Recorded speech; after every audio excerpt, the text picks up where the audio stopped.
on this issue that is on this presentation that I'm making. And just to inform everyone that we are recording, it's been recorded. So that is for information.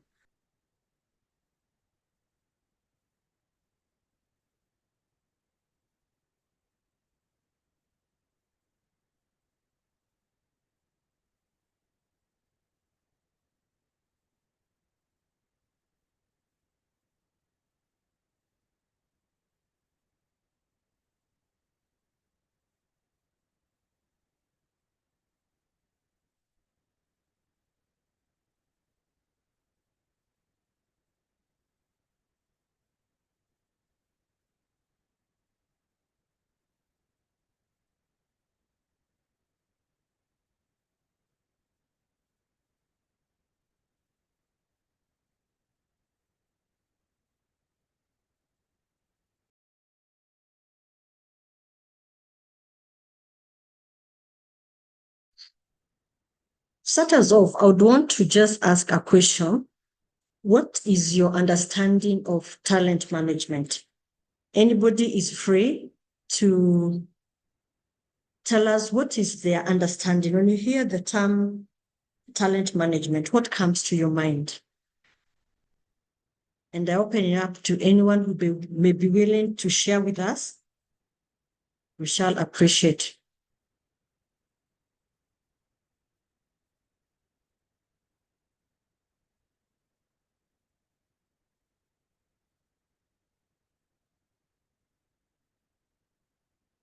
Yeah. So maybe I can start by, as we are internalizing and thinking about the managing of talents, I can take us through the course outline of the issues or the things that we're going to be discussing today. And I do hope that you can hear me, right? Someone confirm? You are loud and clear. Thank you very, very much. So the course outline is as highlighted. So one of the things that you're going to be discussing is developing appropriate talent strategies. We're going to be looking at the alignment of talent strategies with business needs, engaging senior leadership participation. How do we identify high potential employees? How do we retain the top talent? And how do we prepare our development plans for these key employees? How do we also develop employment contracts terms for the new hires? Because you agree with me, part of managing talents, the first document or the first interaction is through a contract document. Then the last item that we're going to be discussing is on hiring the right people. So with that being our course outline, this is what we'll be going through in the next 3 hours as stipulated in the course outline. So the first thing is for us to understand what is talent management.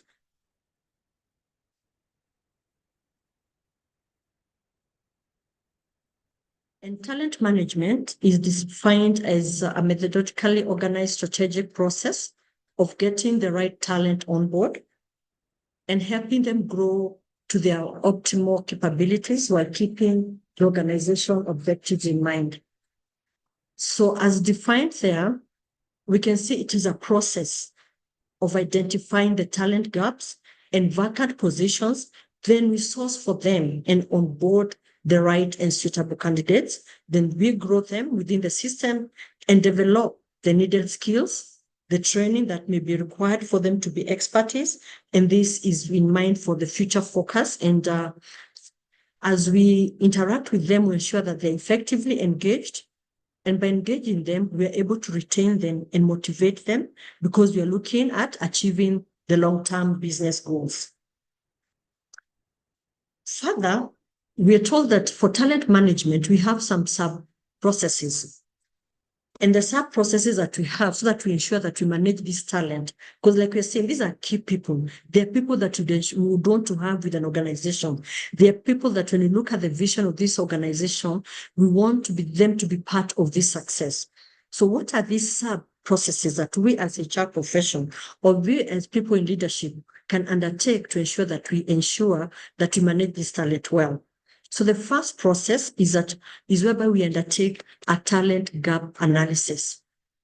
A talent gap analysis is whereby we analyze the right talent gaps for the present and the future. Because we are looking at the future, we are looking at the vision, the business goals that we have. So what do you want to be? If it's an organization, where do you want to be in the next 5 years? If this is where we want to be, do we have those talents? Do we have people who will get us there?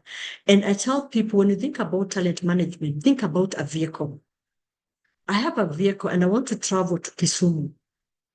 How will I get to Kisumu? Do I have the right tires? Do I have the right driver? Do I have the right seats? Are the seats comfortable? So talent management is all about that. So if I'm looking at the talent gap analysis, I'm asking myself, we want to get to Kisumu. What do we have and what don't we have? Then once we undertake that gap analysis, then we identify the right talent pools and the best fit candidates. Since we already know this is where we want to be, this is what we have, and this is what we don't have. Yeah. So already we've known what we are going to look for. Then once we've seen that or we've identified that, then we get the talents to join. So the talents who are coming to join, they're coming to fill in the positions or the gaps that we've identified. Then the last sub-process is whereby we optimize their existing skills and strengths while helping them grow. And of important to note is that all these processes work in unison to support each other. And the whole structure would crumble even if one sub-process fell out of the sink. And you agree with me, because if we don't identify the right people, then you're going to get people who are not fit for the organization. And I always tell people, when you talk about talent management, most people, especially when you're getting the talents to join, we go external. But it's good for us to appreciate. At times, you can have talent within an organization. And that's why we take the first process of the talent gap analysis, because it helps you know, wow, so and so has been doing this in maybe a specific division, but they can fit very well in this other division because they have the right skills. So it's very important to ensure that these processes are in sync. The next item for us to interact and go through is a talent management process. And as you realize, is that if you get this process right, then you can be assured that your talent management policy or framework would be very well articulated. And you'll allow me to go through it one by one, because by us appreciating the process, then we are able to develop the relevant strategies for each process. And like you can see, it's a continuous process. It's not like a process that when you finish this, you have to do this. It is continuous. And you will appreciate why it is continuous. So when we start with the first process, this is a planning. On planning is whereby, like the previous slide, I've talked about as the gap analysis. So for us to be able to go and know our gap analysis as an organization, we need to plan for it. And that's why in most organizations, we have something that we call a HR plan, whereby we know these are the gaps that we have. Maybe the gaps you have are like for 5 people. And you're asking yourself, can I engage these people within a span of 1 year, 2 years, 3 years? So we'll have a recruitment plan, right? We can also have a training plan whereby you realize the gap analysis that we have, I have a very good person, but they lack in leadership skills. So I'm also going to put that need or that gap in our training development plan. So we need to plan. So after planning, then we attract, especially on the HR, on the recruitment plan, on the HR recruitment plan, we attract them. And how do we attract these people? We attract them through advertising. We attract them through all the recruitment modes that we have. It can be a headhunting. It can be an internal person moving from one department to another department. It can even be a promotion. So we attract them to come and join us, to come and fill that gap that we feel we need a competent person. Then after that, when we attract them, we'll have like 20 people who are interested because we have to declare that we want 5 people. So we'll have 5 people who come in. Then we go to the next process, which is selecting. We select the best out of those people that we have attracted. When we select the people, we have onboarded them. They're not part of us. We have engaged them to be in a specific position. What do we do? The next thing is to develop them. Because you agree with me, if somebody is in one role and nothing is happening, then the element of monotony comes in. And the moment somebody is they have the monotony in whatever they are doing, then that comes in as a challenge whereby they feel they are demotivated. So we have to develop them. And I always tell people, when it comes to developing, I know most organizations and we as HR people tend to struggle with the budget. But developing can even be adding them or giving them extra responsibilities. We look for strategies that an employee will feel they're engaged, they're developed, even without an increment. So we look for ways of developing them. We take them for training. We have the job orientation. We have work studies, issues, strategies that will enable us develop this talent. Then we go, once this person is developed as an organization, we have to ensure we have a retention strategy. How do we retain our staff? Or do we want to be a training organization whereby people come, they work for 2 years and they go? That time you as HR or as an organization have invested in this person, invested in terms of time, invested in terms of even like the cost of hiring. If you have to go through the whole hiring process, you have invested in this person. So what do you do to retain them? So you have to ensure that you get good strategies for retaining your employees. Then the last process in terms of the employee life cycle, and if you look at this is more of how an employee life cycle looks like, is a transitioning. When this person transits, it can be an exit whereby they leave the organization. It can be a promotion to even another more senior position. So how are you going to manage that? Yeah. And you'll realize that most people or most of us at HR really struggle with this last step of transitioning, whereby somebody resigns, or maybe they are promoted, and everybody's in panic mode. What are we going to do? What is going to happen when you move so and so? And I've seen people who are stopped from being promoted just because there's no good process or model of the transition, whereby we know if so and so moves, if so and so resigns, we can easily have somebody who can come and step in and do what they are doing. And that's why you find most of the transition strategies that most organizations will embrace will include job orientation, whereby I know that if today Irene is not on this role, I can easily get employee X to come and sit in. Yeah. And you realize the whole talent management process has an input, which is the organizational strategies. And like you've appreciated in all these processes, there has to be a strategy that works. There has to be a planning strategies that support your planning. You have to have strategies that support your attracting model. You have to have strategies that support your selecting, strategies for development, strategies for retaining your staff, and strategies for the transition. And once you do that, then you can be assured of the performance and the outcomes of your employees. So let's go into deeper and discuss these strategies. So how do you develop the appropriate talent strategies? Because you agree with me, we are told not planning is planning to fail.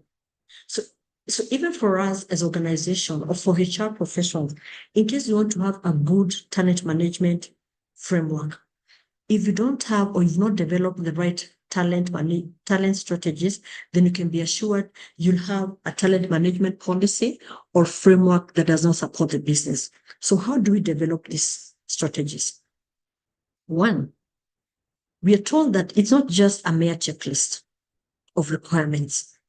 Because you find at times when you're told to come up with a strategy, you just develop a checklist and you're good to go. No, it is more than having a checklist. It's supposed to be a strategy that needs to be carefully implemented, that has regular checks, it's evaluated, and in the spirit of continuous improvement on evaluating how it's working. Is it serving the business? then you develop ways of improving it. So for us to be able to ensure that we have good talent management strategies, and I think this is very key for us in this training, what are these key pillars that we need to adapt?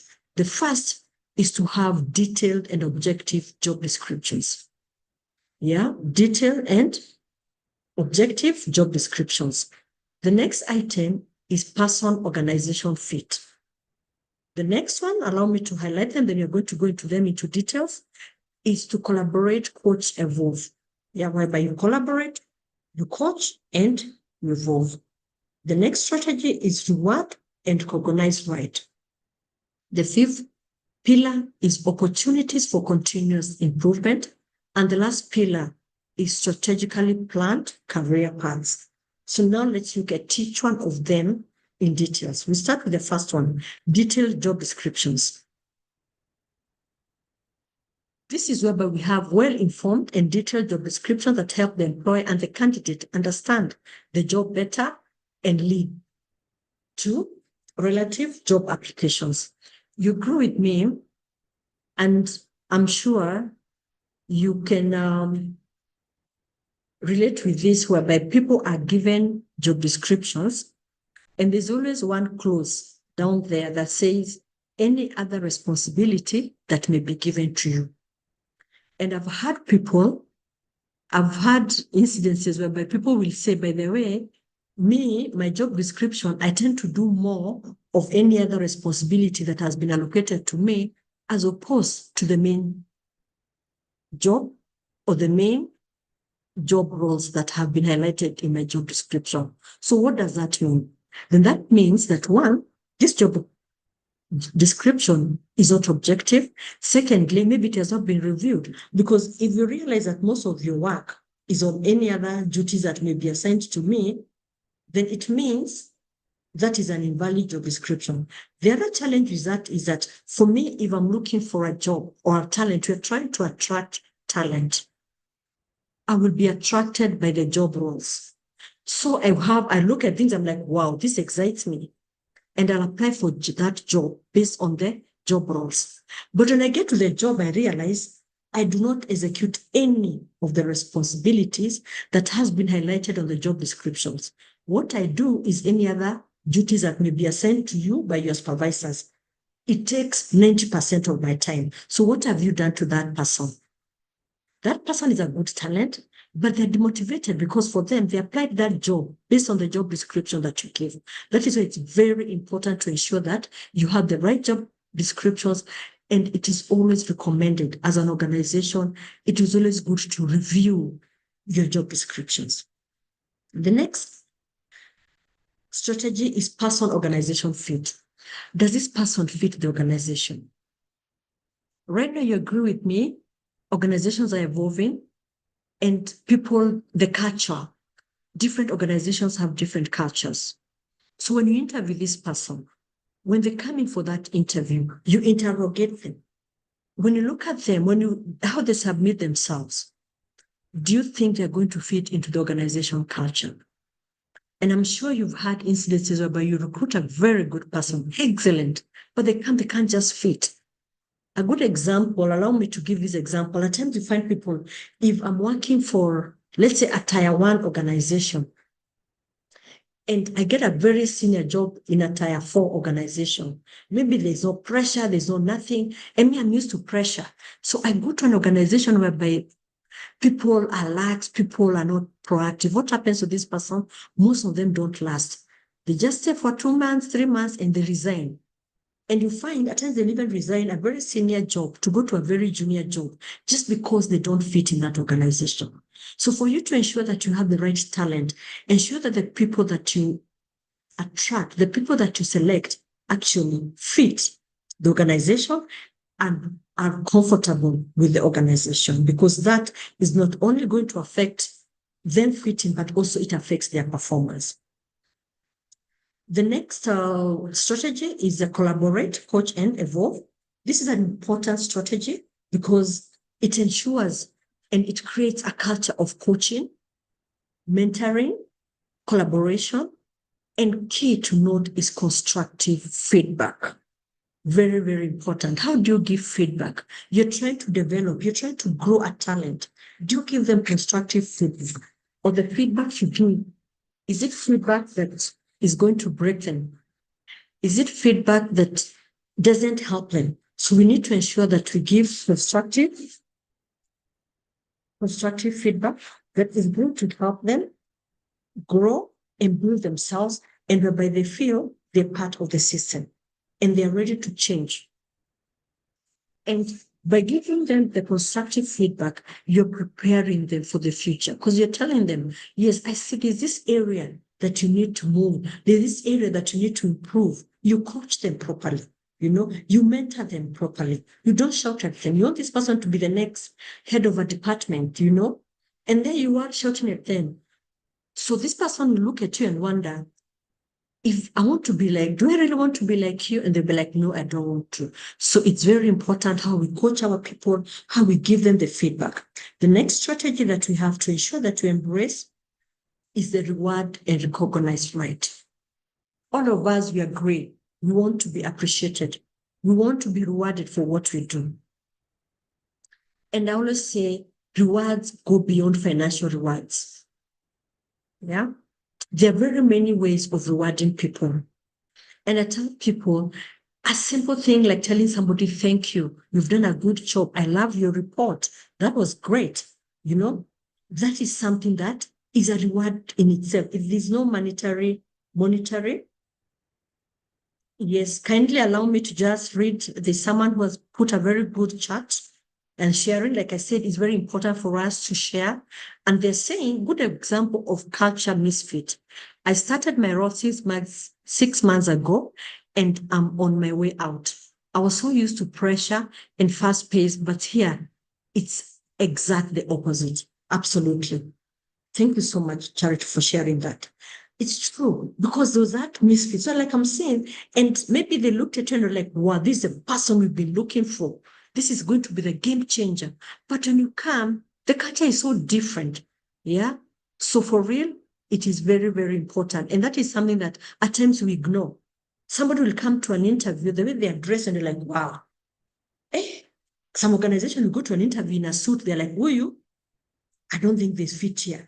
Because they don't even know, for us, we don't even wear suits, If somebody's used to wearing a suit from Monday to Friday, then you tell them, here we work. I think the last time I wore a tie, I can't even remember. You say, this person, I mean, for them, they believe for me to be a manager, I need to be in a suit, I need to be in a tie.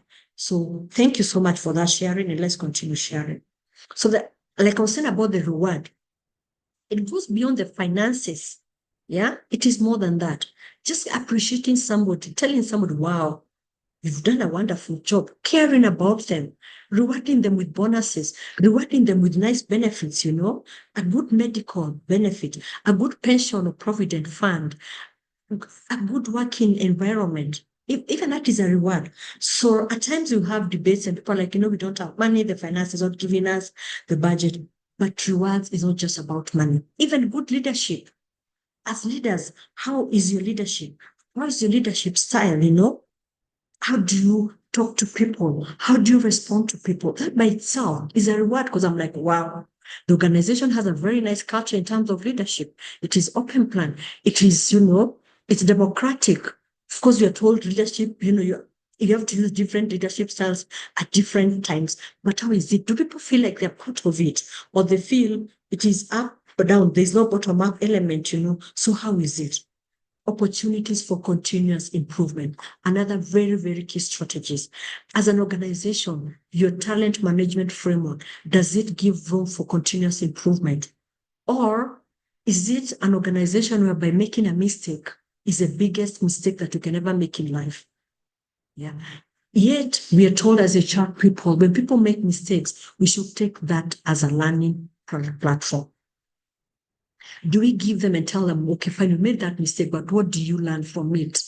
Yeah. What can we do to stop that? Are you trying to improve this person? Are you trying to give them skills? Maybe I did a document for illustration's sake. Maybe it's an Excel. I've never even made even a presentation. I've never made a presentation. And I make a very crazy presentation, a very crazy Excel worksheet. You as my supervisor, Do you give me room and understand that, by the way, by the time you recruited me, I didn't know how to use, I'm not an expert in Excel. So do you give me that room for continuous improvement, whereby you have skills, upskilling your staff? Or with this person, the way they came in year one is the same way they'll be in year 6. Okay. So it's very important to ensure that we have that strategies, continuous improvement strategies. The next is strategically planned career paths. I repeat again, strategically planned career paths. Where I've repeated is because you find most people leave organization because they feel there's no career path. And this is an area that we as HR people, we are challenged. If I join in today as an organization, there's a question we always ask people very well during the interview. Where do you see yourself in 5 years, 3 years? And we listen to it very critically. But when this person comes in and they ask you as a HR person, by me joining this organization, where will I be in 5 years? Most of us never have an answer. And I think that is something we need to be asking ourselves. Do we have well-defined career paths? Whereby I know if I join in as an employee today and I want to be here for 5 years, part of our retention strategy, I know if I stay here within 5 years, within 6 years, I will have moved to this level. Yeah. So it's very important because we're looking at a talent, we're looking at this person who is really key, who is adding a lot of value. So how do you retain them? It's only by them knowing that the more I say in this organization, there is a well, clear, defined career path. Otherwise, without that, then they tend to functionally start looking for those career paths. Yeah.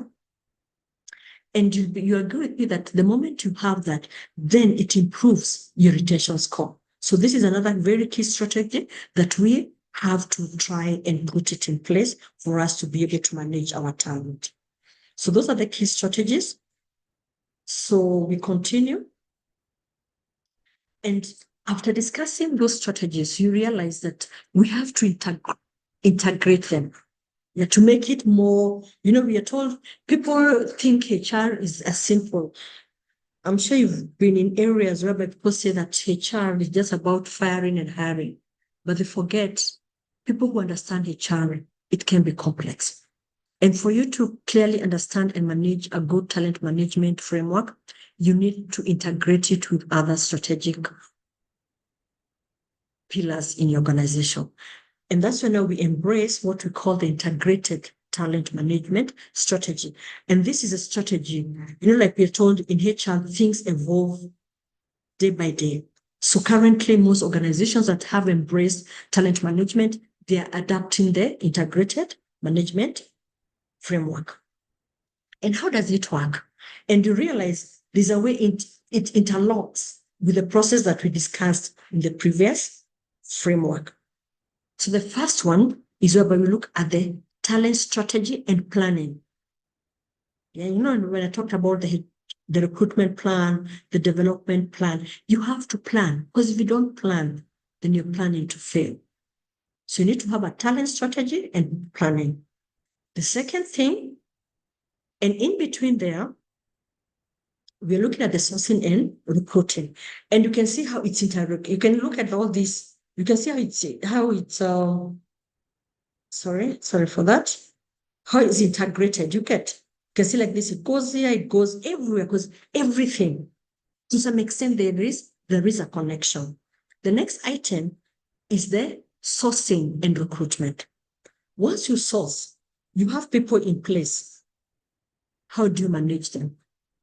You have to have a very effective and efficient performance management framework. And performance management framework, you'll agree with me, no, that is another whole topic by itself. But how do you manage performance? And we are told if you cannot manage performance, then how do you know whether you're performing? Like I said, when you're going to Kisumu, assume you're going with this vehicle to Kisumu, how will we know that for real it is good enough? It's because it can drive us, we can ride on it, we can enjoy. So how do you manage performance in your organization? And in your management of performance, you realize in the spirit of continuous improvement, there's a lot of learning and development. And learning is an everyday exercise. Learning does not stop. Learning is continuous, and there's no time you can say, yes, I have had enough. So for a good integrated talent management framework, learning and development is key. And when you look at this, how the circle is, now we're at number 4. If you have a very good performance management framework, from this, you're able to drive your training or learning needs, because you'll be able to look at the gaps. What are these gaps that are stopping employee A, employee B from achieving their optimal performance? We talked about a talent management is whereby you ensure that this person is able to perform at their optimal level. So with a good performance management framework, you're asking, why is this person not performing? And we look at the gaps. Then these gaps help you to have a learning and development strategy. Then from there, we go to the succession planning. And the succession planning is whereby, if you remember the process, we're talking about the transition. Do we have succession plans in our workplace?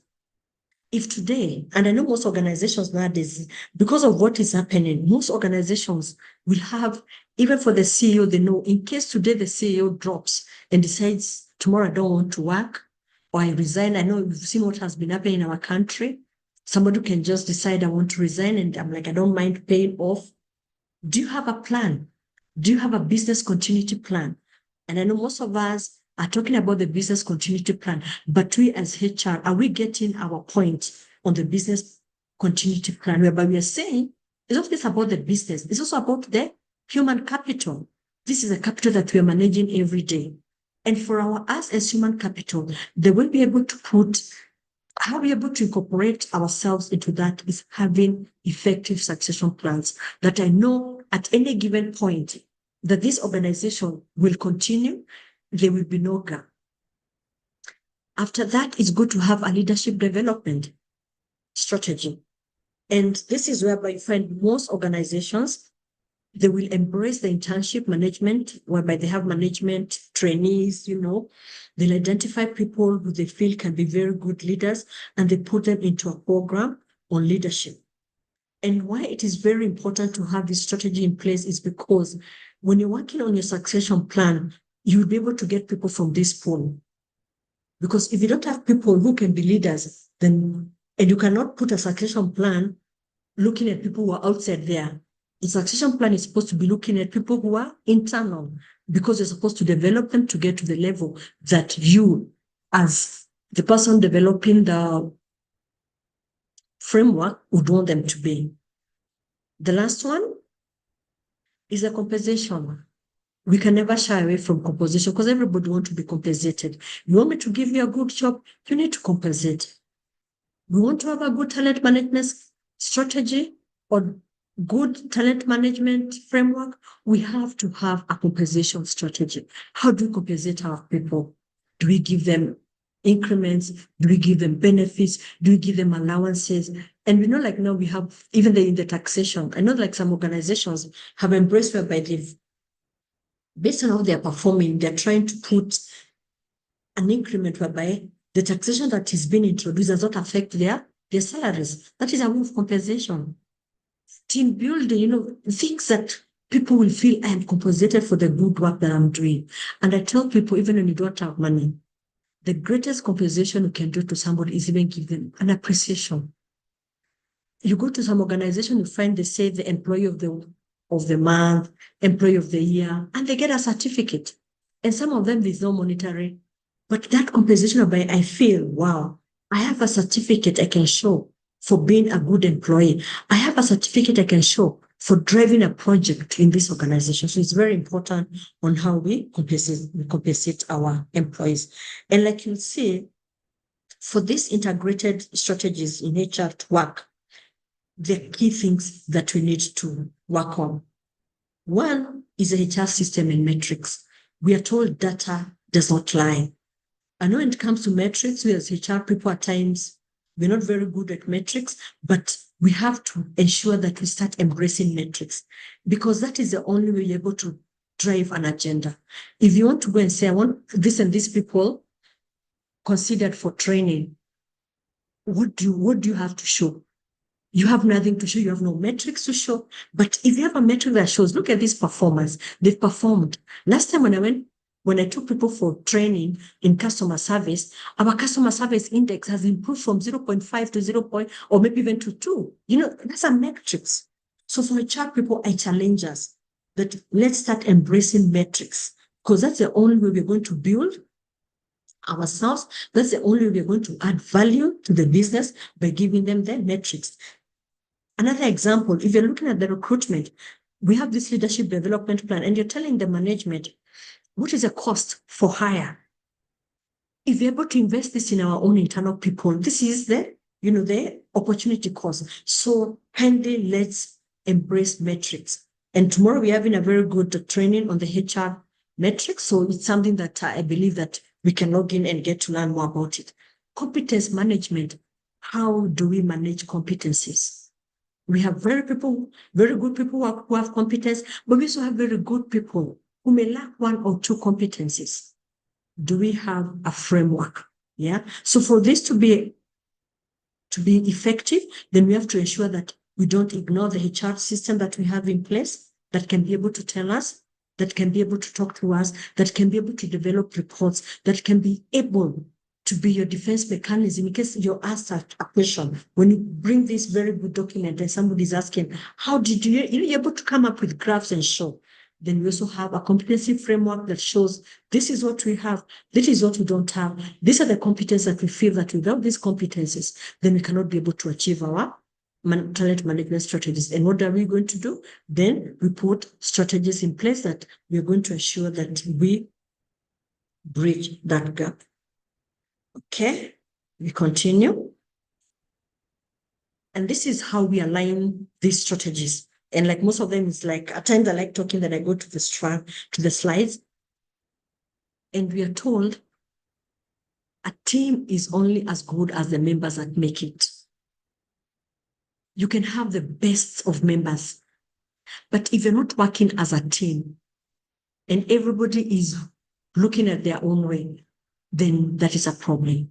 So for you to be able to ensure that the talent management strategies that you've put in place support the business needs, is to ensure that your team is well aligned to the business goals, and their talents are well taken care of, and their talents are utilized to ensure that the organization achieves its business goals. Yep. And these alignments, you're told, it goes deeper than just putting the right people into the positions that they're best suited for. Alignment strategy looks at more at the business mission and the vision, and place people in places that are directly, that enables the organization to maintain both. This is where we are saying, as Irene, I feel I'm adding value to the organization, and the organization feels that Irene as a talent, as a key talent, is also adding value to the business. So that's why it's very important to align the two. So in the following slides, we are going to look at some of the strategies that we can integrate when looking for ways of aligning our business goals to the available talent pool that we have. So this is how the strategies look like. And like you can see, there are 10 of them. As highlighted, there we have understanding the talent, the skill requirement, hiring, creating the job right fit, hire persons, set clear KPIs, welcome diversity in thinking, establish proper cadence, analyze strengths and weaknesses of staff, coach and mentor, summarize the strategy. And these are very key. And because they're very important, we're going to go through them one by one, the 10 strategies, so that by the time we are done with this training, you can ask yourself, how am I aligning my talent, or the people that I look at them as the people who are going to drive, like we call them like the dream team. Am I aligning them, or I'm just imagining? Okay. So this can be a good way of trying to evaluate ourselves. So the first one is understanding the talent and the skills requirements. This is where we are first told we need to understand the business goal. You as a HR person, Do you understand the business goals? I know most organizations, based on how your performance management framework is, they always have annual goals or annual objectives for the year, which are driven from the strategic plan. If an organization has a strategic plan, then you're able to say in year 2024, what are the goals? What goals are we supposed to achieve? Then you pick them. So one is to understand your business goals, because the only way for you to be able to now understand whatever requirements you need is to understand that business goal. Because that business goal, assume like not today, you want to open a branch in Kisumu. Okay? By understanding that goal, then you're going to look for people who you feel will fit. And we talked about the people fitting the organization. So that is very, very key to understand the talent and the skill requirements. And I always tell people, when you talk about the strategic plan, people will be like, no, as we don't have a strategic plan. And I tell people, all organizations have strategic plans. It's only that some are documented and others are not documented. Because if there's something you want to achieve, that by itself, it is a vision for that organization. So I always tell people, don't shy away and say, no, as we don't have strategic plans, we cannot be able to do the talent management. We have all of that, have business goals. However, we encourage to have a documented strategic plan, because anybody can always make reference to it. One, then we hire good decision makers. How do we hire? Yeah. Do we make the right decisions when you're doing our hiring? Are we those people like when you're looking for somebody to hire, when a person gets into an interview panel, the guys are so serious that, the guys are so serious that even the candidate actually feels intimidated. Yeah. And we are told motivation alone is not enough. Because like Jim Brown says, that if you motivate him, then you'll have a motivated idea. Okay, I don't want to use that word, but at times it's good to also have humor in training. So it's very important to ensure that we make the right decision. The third one is creating the right job fit, getting the right person for the job. I liked what Charity told us, that she's on her 6th month, but she's already going away. Reason? Because the job and the person, there's a disconnect. So for you to ensure that you align your talent to the business goals, try as much as possible to get the right person for the job. Because if you don't, this person gets frustrated and the organization gets frustrated. And how does the organization get frustrated? They get frustrated because they'll be like, we had this person, we had a lot of hope. What happened? They can't perform. What is happening? And they come back to HR and say, you people, what is wrong with you? With the recruitment, you are recruiting people. Yet this person was performing very well. We've seen people, leading CEOs. A CEO comes from one organization whereby there are people, we call them the higher performers. They go to another, they can't perform. And the question is like, what is the problem? The problem is not the person, neither is it the job. It's because they don't fit. So it's very important. Hello? As you learn.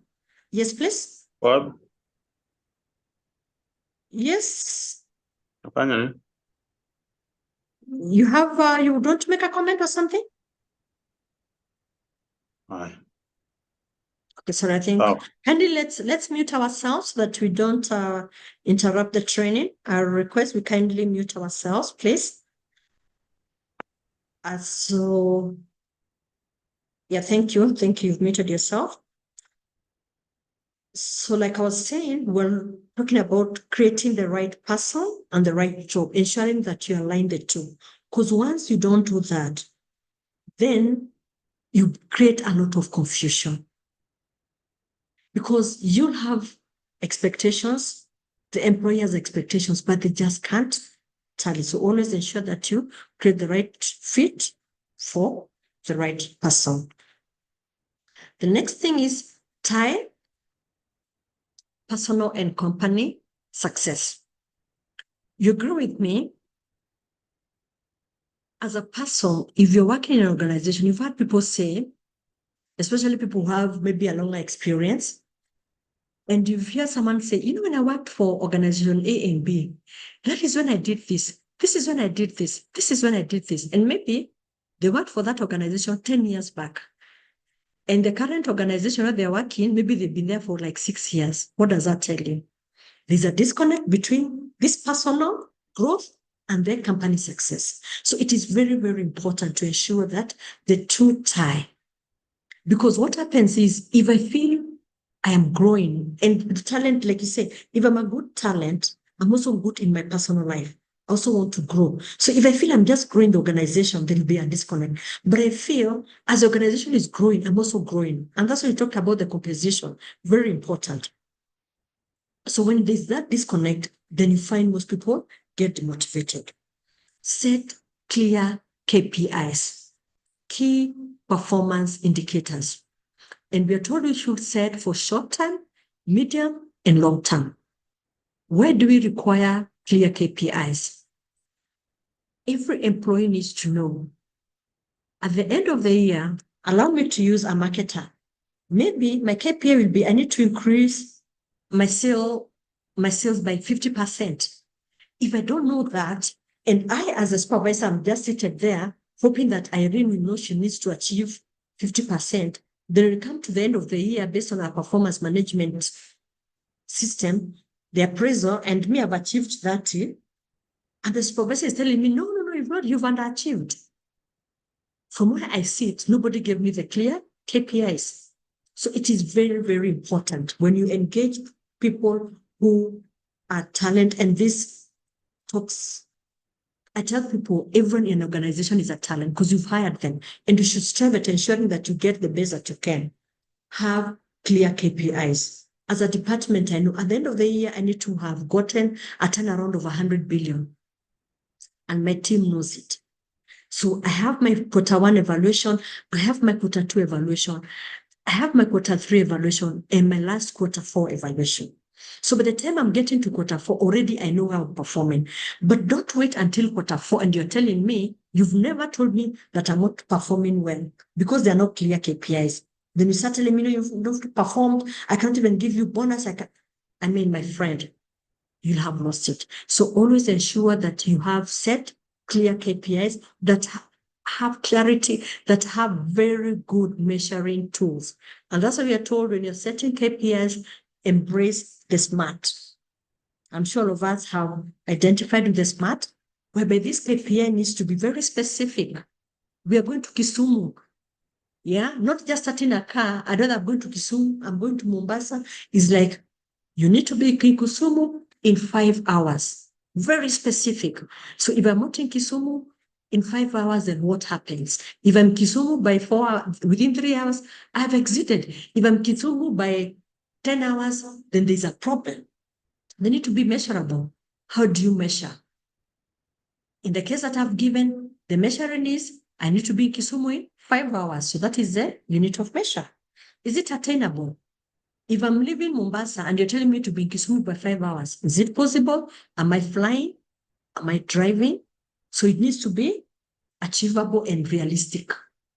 Then do we have the time frame? How much time do I require? I require 5 hours. I require 1 year. I require 3 months. I require 6 months. Let me know at the start of my performance period, that within the next 5 months, we should have established this. Let it be very clear. The sixth strategy that will help us to align the talent, and kindly allow me to just go to number 5, because it is very, very important when it comes to talent management. When you're setting your KPIs, ensure they align to the business goals. Yeah, because if it is a KPI that does not align to the business goal, and based on how the hierarchy of your performance management, whereby we start with maybe the section, it goes to the department, it goes to the unit. So each should fit to the next. And finally, it should fit to either the CEO or the managing director. So you have to ensure that it is aligned to the business goals. Very, very important. The next strategy is welcoming diversity in thinking. I'm sure you've interacted with people who believe if they don't say something, if it is not their way, it is either my way or no way. We have to embrace diversity in thinking, diversity in experience, diversity in background. Because I may have a background that will help us achieve something. But if I'm the only person because I feel I'm the boss, my experience is the best. You know, it doesn't matter whatever you're saying, it doesn't matter whatever experience, what I'm saying is right. So for you to ensure that you align your strategies to your business goal, have that diversity, embrace everyone. And I always say, everybody has something to put on the table. Everybody has something they can add value from. At times, I have been in meetings where I'm stuck. I don't even have a solution to something. I have cracked my mind the whole night and I can't get a solution. And everybody is looking upon me to give that direction. You just call people in a meeting and you tell them, by the way, I think let's brainstorm on this issue. What do people think? And I have come out of that meeting with a lot of ideas and even with the solution. So kindly, if you want to embrace effective talent management, always welcome diversity in thinking, allow people to think, give people room to think and to contribute in any issues that pertains to the organization. Establish proper cadence. This is whereby we need to establish a rhythm in corporate planning and communication. How do you communicate? Do you set clear expectations? Do you ensure that I, as an employee, know what I need to do to be successful? Do you have strong business planning ethics? Do you take time and say, we're going, me and my team, this week or 1 or 2 days, I'm going to have a planning meeting. Because if you plan well, I can assure you, you're going to achieve it. But if you don't plan and you work in crisis, then what will happen? Even people will be like, they are beyond reproach. So ensure that you have clear and strong planning ethics. Yeah. Then, do people understand what are the priorities? We want to be the leader in this team. In a lead, maybe let's say if it's a organization that is in medical field, want to be the leader in the medical field, it's a health center. Do people know what is your priority? For you to be a good in the medical field and make it, there's a level. Or you had been at a level 5, you want to be the Nairobi hospitals of this world, but at the level that you are in, you're at a dispensary level. So what is the priority here? You need to build yourself at where you are so that you can get to that other bigger level. So people need to have that communication. People need to understand. There's that, I would say the environment is friendly and there's room for mistakes. There's room for people to talk. There's room for communication. And when that is done, then you can be assured that the business outcomes will always be very, very positive. The next is whereby we analyze the strengths and the weaknesses of our staffs. And we're told that all of us have our strengths. We all have a potential. And at times it pains me when I hear somebody say, we are China, we are Saidika. Never tell anyone that. Never ever may have or engage in such a conversation. Because if you want to embrace talent management, you have to analyze because everybody has a strength. And all of us, even the excellent, the optimal, the best employee has a weakness. So we need to analyze our weaknesses. We need to analyze our strengths because we are told our strengths can be, we have the opportunities, we're told can be our threats.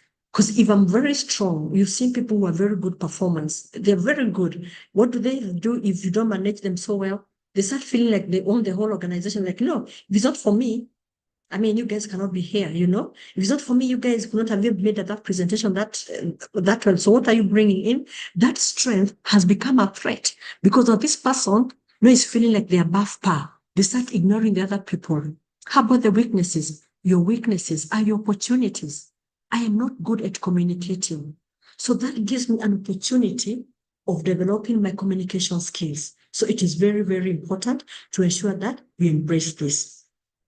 Then, coaching and mentoring. As an organization, do you have an internal mechanism of coaching and mentoring your people? People need to be coached.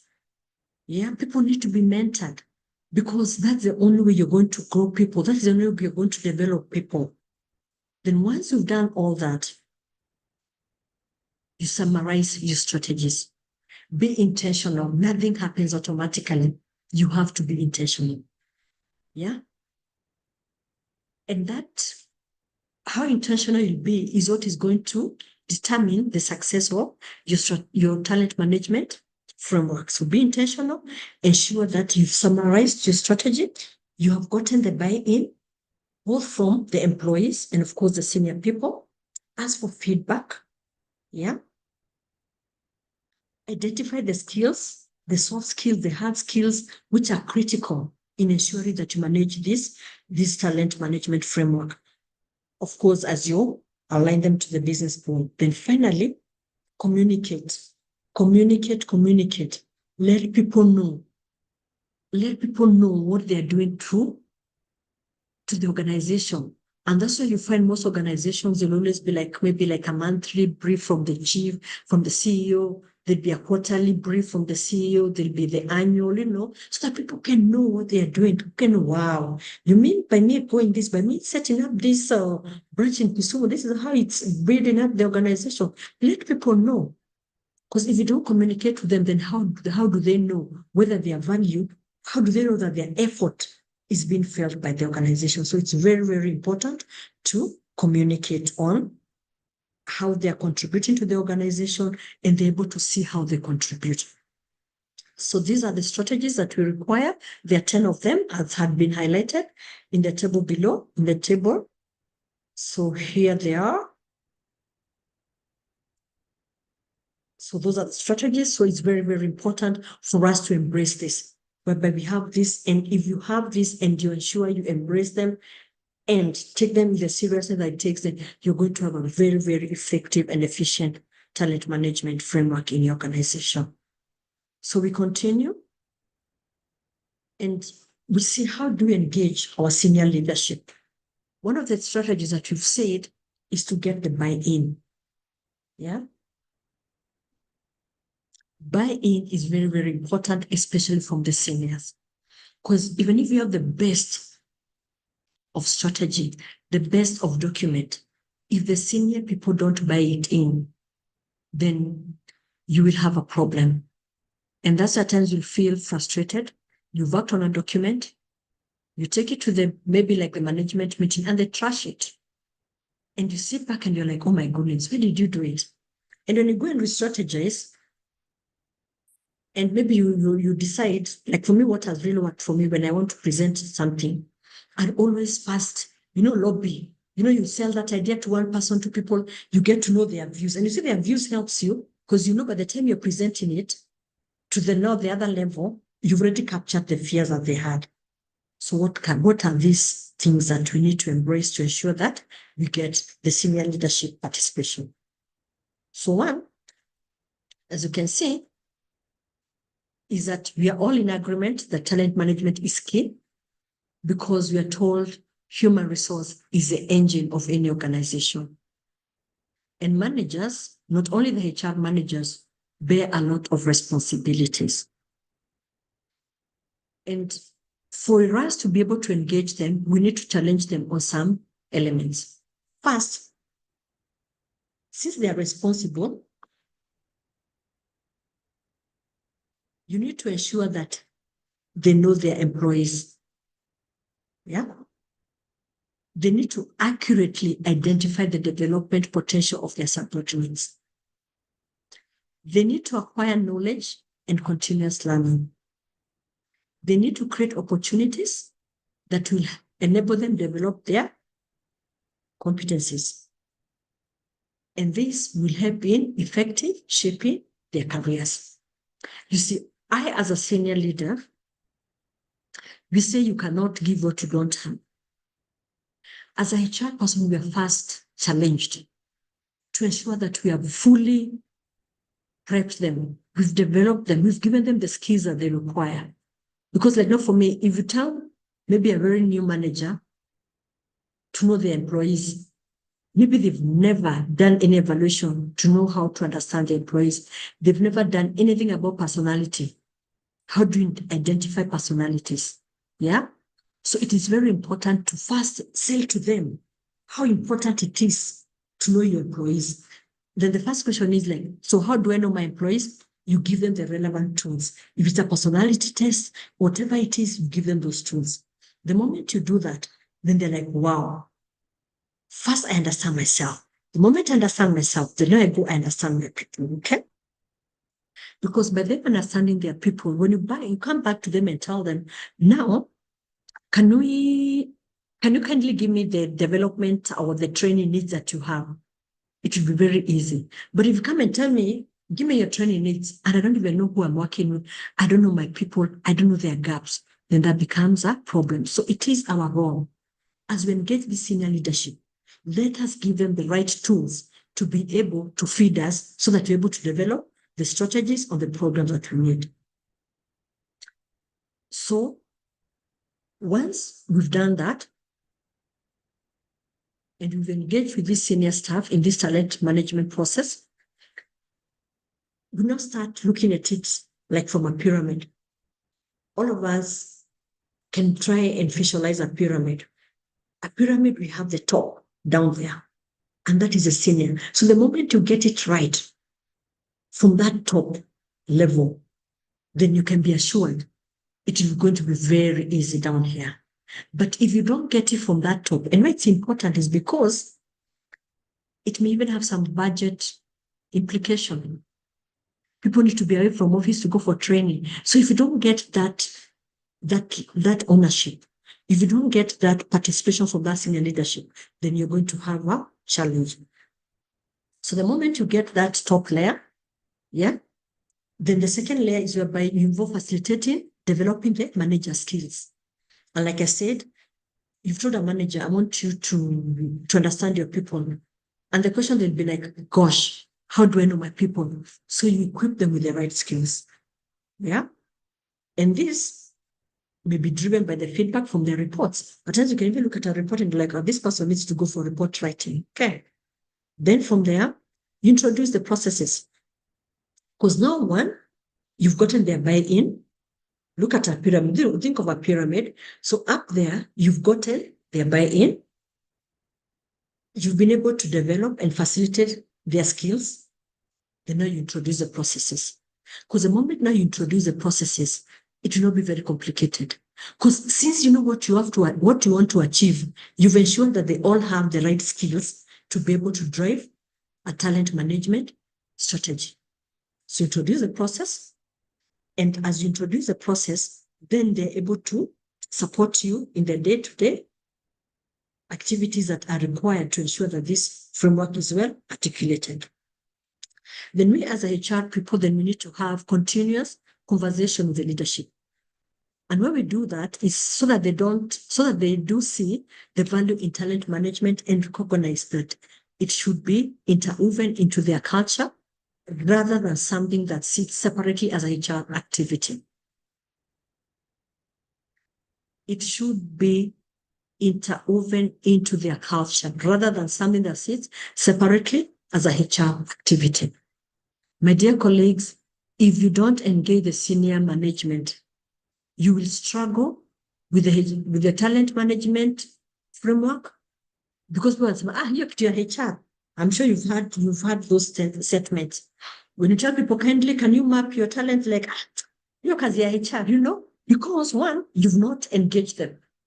You've not developed them. But if you engage them, get this right, the moment you introduce the process, they will go running. They're going to support you and they will know this is an organizational activity. HR is just facilitating. Very, very important. Enabling managers and partners to get more involved in the process by embedding it into their daily working practices. And how do you do that? Ensuring that you have continuous feedback mechanism. People have meetings, people can talk about it. I've seen even some organizations whereby when they're embracing the talent management, even on their boards, you go to an organization, you find they've written teamwork, so that anybody who comes in there knows, by the way, we need to be a team, Then HR can really to promote the benefits of talent management. It is we are facilitating it. You want to see its success. So you don't tire by promoting it. When you see like maybe something is not going well and this is what you want to achieve, because you know what you want to achieve, you promote it. You tell people, you give people the good things about talent management, and you demonstrate its benefits. You can look at, like I said, you cannot run away from metrics. You can tell them, see, since we started embracing the talent management, our retention level has really improved, Our engagement, our staff engagement index has really improved. Satisfaction and the well-being, because maybe you've embraced, people now understand, people know our KPI, so they know where we want to go. You communicate. They don't hear things like rumors. There's some organizations that act on rumors. That I was walking on the corridors, I had the CEO talking to who, and this is where we want to go, and it is a rumor. But because you've told them, it is well communicated that this is where we want to go in the next 2 years. So for this year, we want to achieve 1, 2, 3, 4, 5. So it is communicated. So I feel I'm part of this organization. So it really works on my well-being, because I'm like, wow, in the next 5 years, we're going to be the leading this and this and this, Very, very important. So those are the things that we as HR can do to try and demonstrate the benefits of talent management. Show the tangible benefits of talent management, because as it is, it's a win-win for both managers and the colleagues alike. And of course, the organization, because me as a manager, if I'm supervising a talent pool of motivated staff, you can imagine how interesting it is to manage such people. It's exciting. We can talk, we can brainstorm, they can give me ideas. But if there's no win-win, you'll go and you're in a meeting, you're talking, you find you're the one who's talking, you'll ask anybody who can start us with a lot of prayer. Nobody wants to start praying. You pray, you talk, nobody's contributing, because there's not that win-win. But the moment you embrace talent management and people, you've promoted it and you've shown them the tangible benefits, then you have that win-win. And of course, the ultimate result is that there'll be greater retention, because your teams become more productive, because they feel we are part of this great dream of this organization. Okay. And as we look at aligning those strategies with the leadership, one of the strategies that can help us as HR is to identify the potential of our employees. Like we said earlier, you need to understand your employees. These people that you're working with, you have a team of 5 people, and you find there's one person who works very well. And unfortunately, in most organizations, is that the person who is a good worker tends to be overworked. Because if I have something that I need to do very fast, I'll be like, wow, if I give it to so and so, I can party a document, I will just browse it and I can be comfortably know that I can present it without fear. But maybe if I get to so and so, I have to do it like 10 times. But the ideal of talent management is whereby I know if I give it to any member of my team, I am comfortable. Yeah. I am comfortable that the development or whatever they're going to channel out, it's something that I can comfortably stand up and say, yes, this is a good document. And we've talked about mentoring and coaching.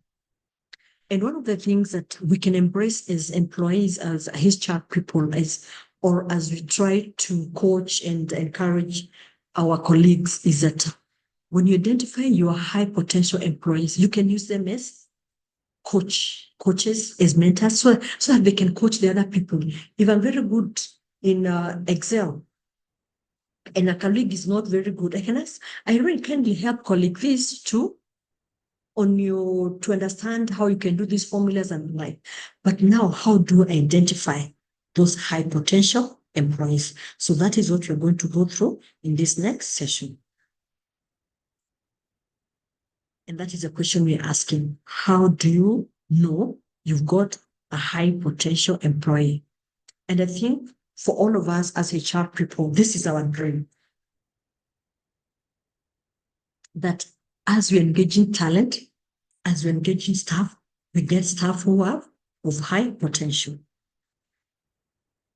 So how do we spot it?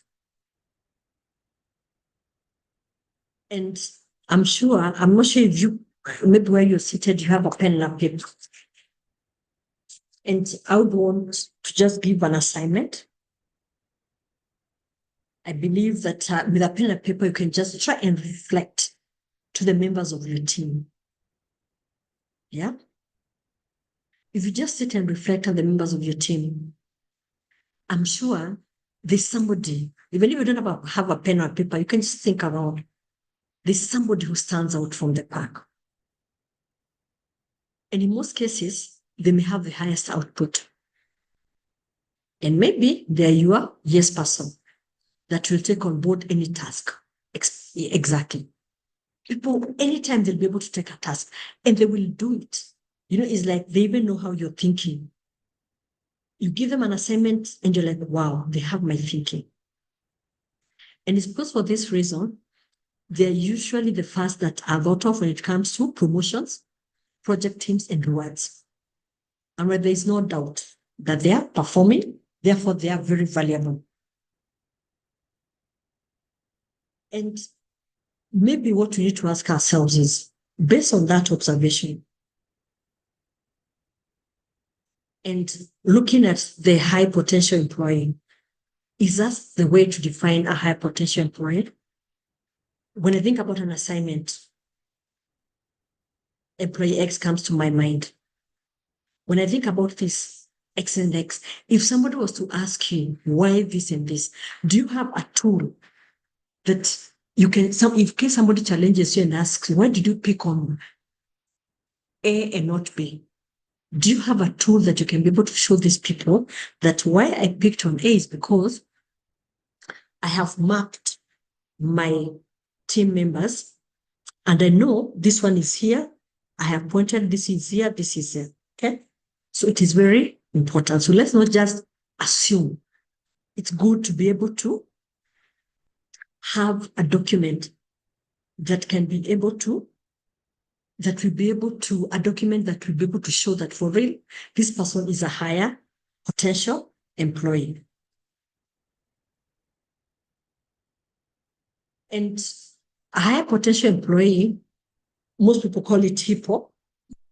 So when I say HIPPO, that is a higher potential employee, is someone who is ability and can engage and inspire to rise and succeed in more senior and critical positions. So it's not just about assignments. They're good at assignments, but they can succeed in more senior and critical positions. And we're told a HIPPO or higher potential employee can be considered to have an AA, to have the AA.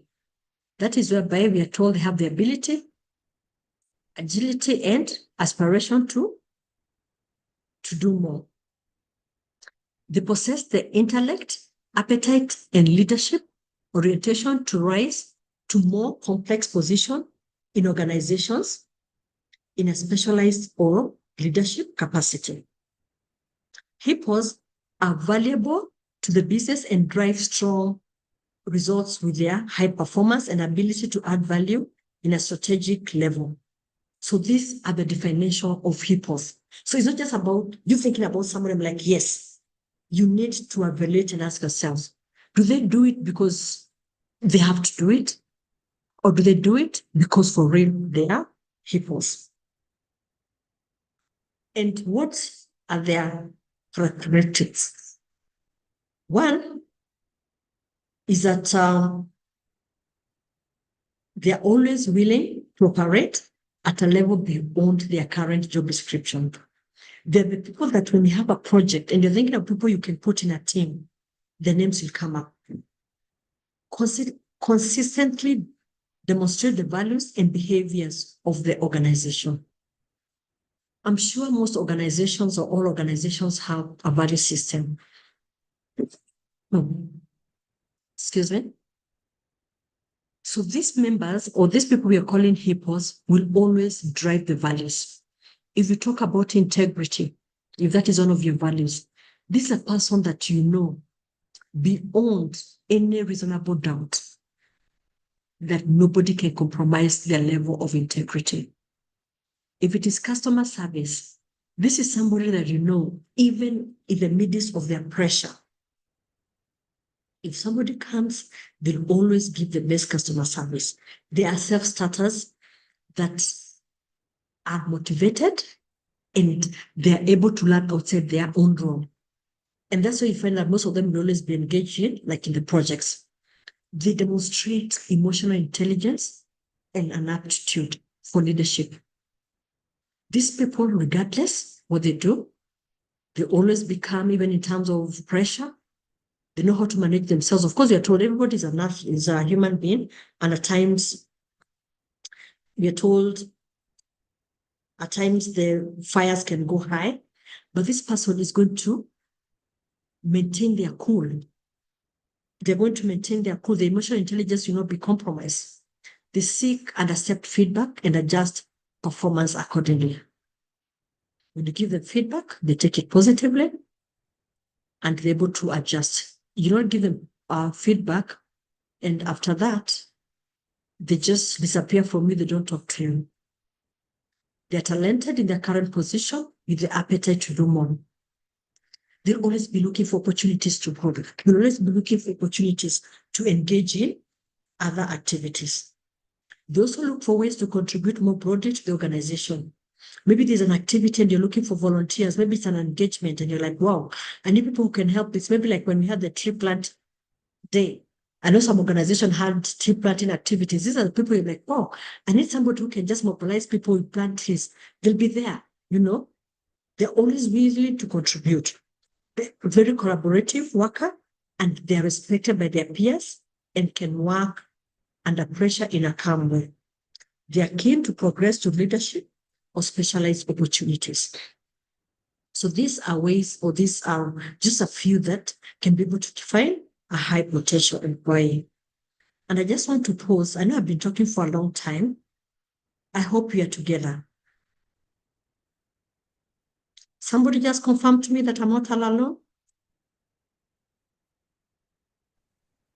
We are with you, madam.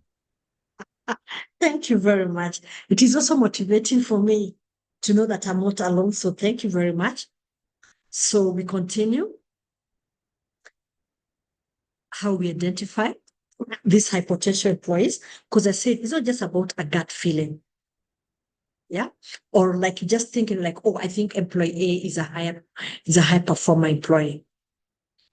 So some employers use a leadership gut feel model as they seek to identify the HIPPO employees who have the potential to make key business impact.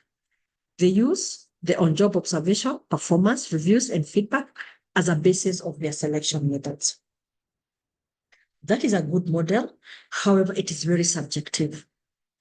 Yeah. Because maybe if somebody was to challenge you, you may not have, unless you have a tool.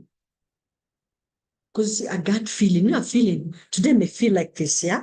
So it's a good model, yes, but I encourage people, if this is a model that you adapt, have a tool in place that in case somebody will challenge you, you can say, this is a tool that we have been using to, to identify the high performance.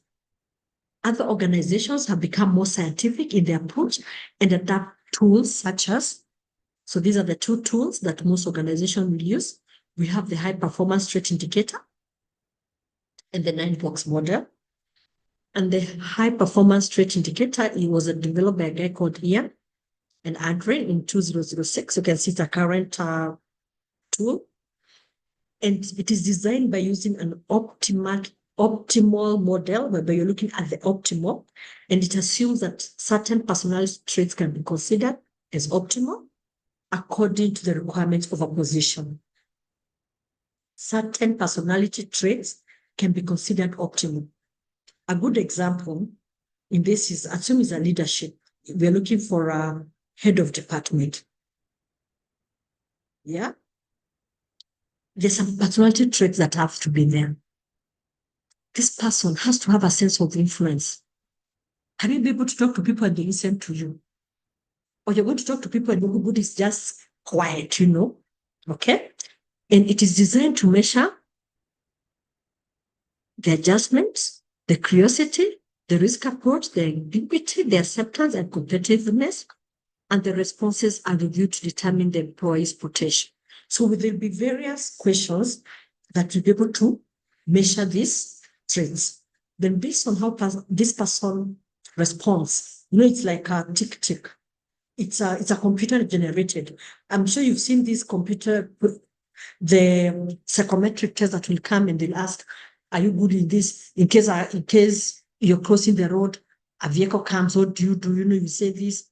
How do you walk? Do you walk with the quick steps or what steps? So all this will be used to measure this.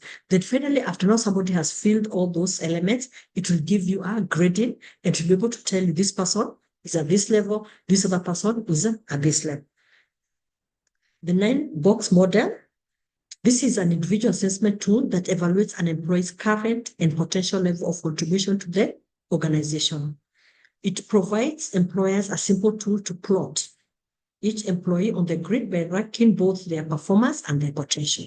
So this is a 9 grid whereby we have the X and the Y axis. So you measure the performance based on a certain grid. It has just 9 grids, like you see. Then you're able to determine and plot.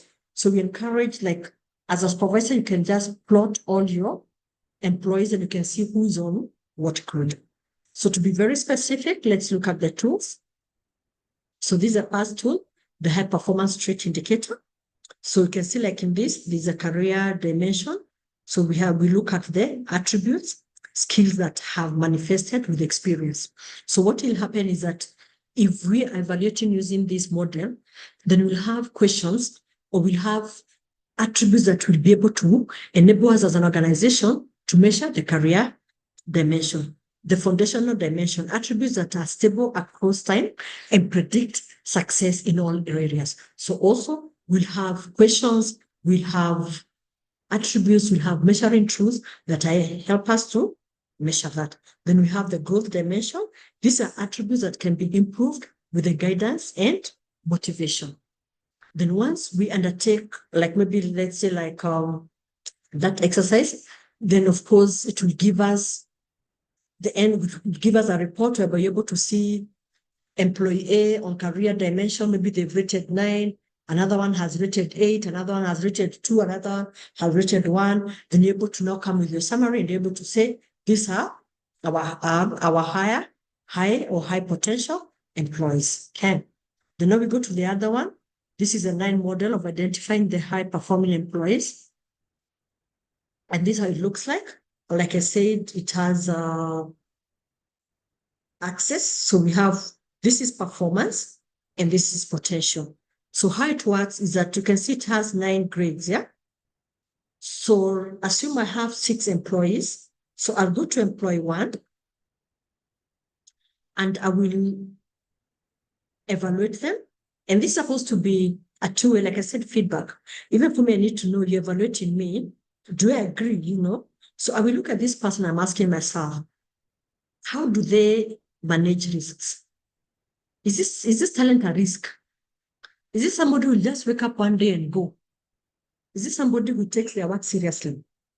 And we are told for you to be able to identify talent risk, there are these people who wake up one morning when you have a very serious meeting, a very serious report that you needed to provide. I worked with one of them, whereby every day you have a very serious meeting, they would call in sick and never bring a sick sheet. Okay, I'm not saying it's not any one of us can get sick and we appreciate that. But I think we know very well, even it's provided by law, that in case I'm away on sick leave, then I should provide someone from the doctor. But this employee will always be away. When there's a very serious something, either there's a meeting, there is a document that they need that has a timeline, and they know that that day all of you will be seated working on it, they'll call in sick.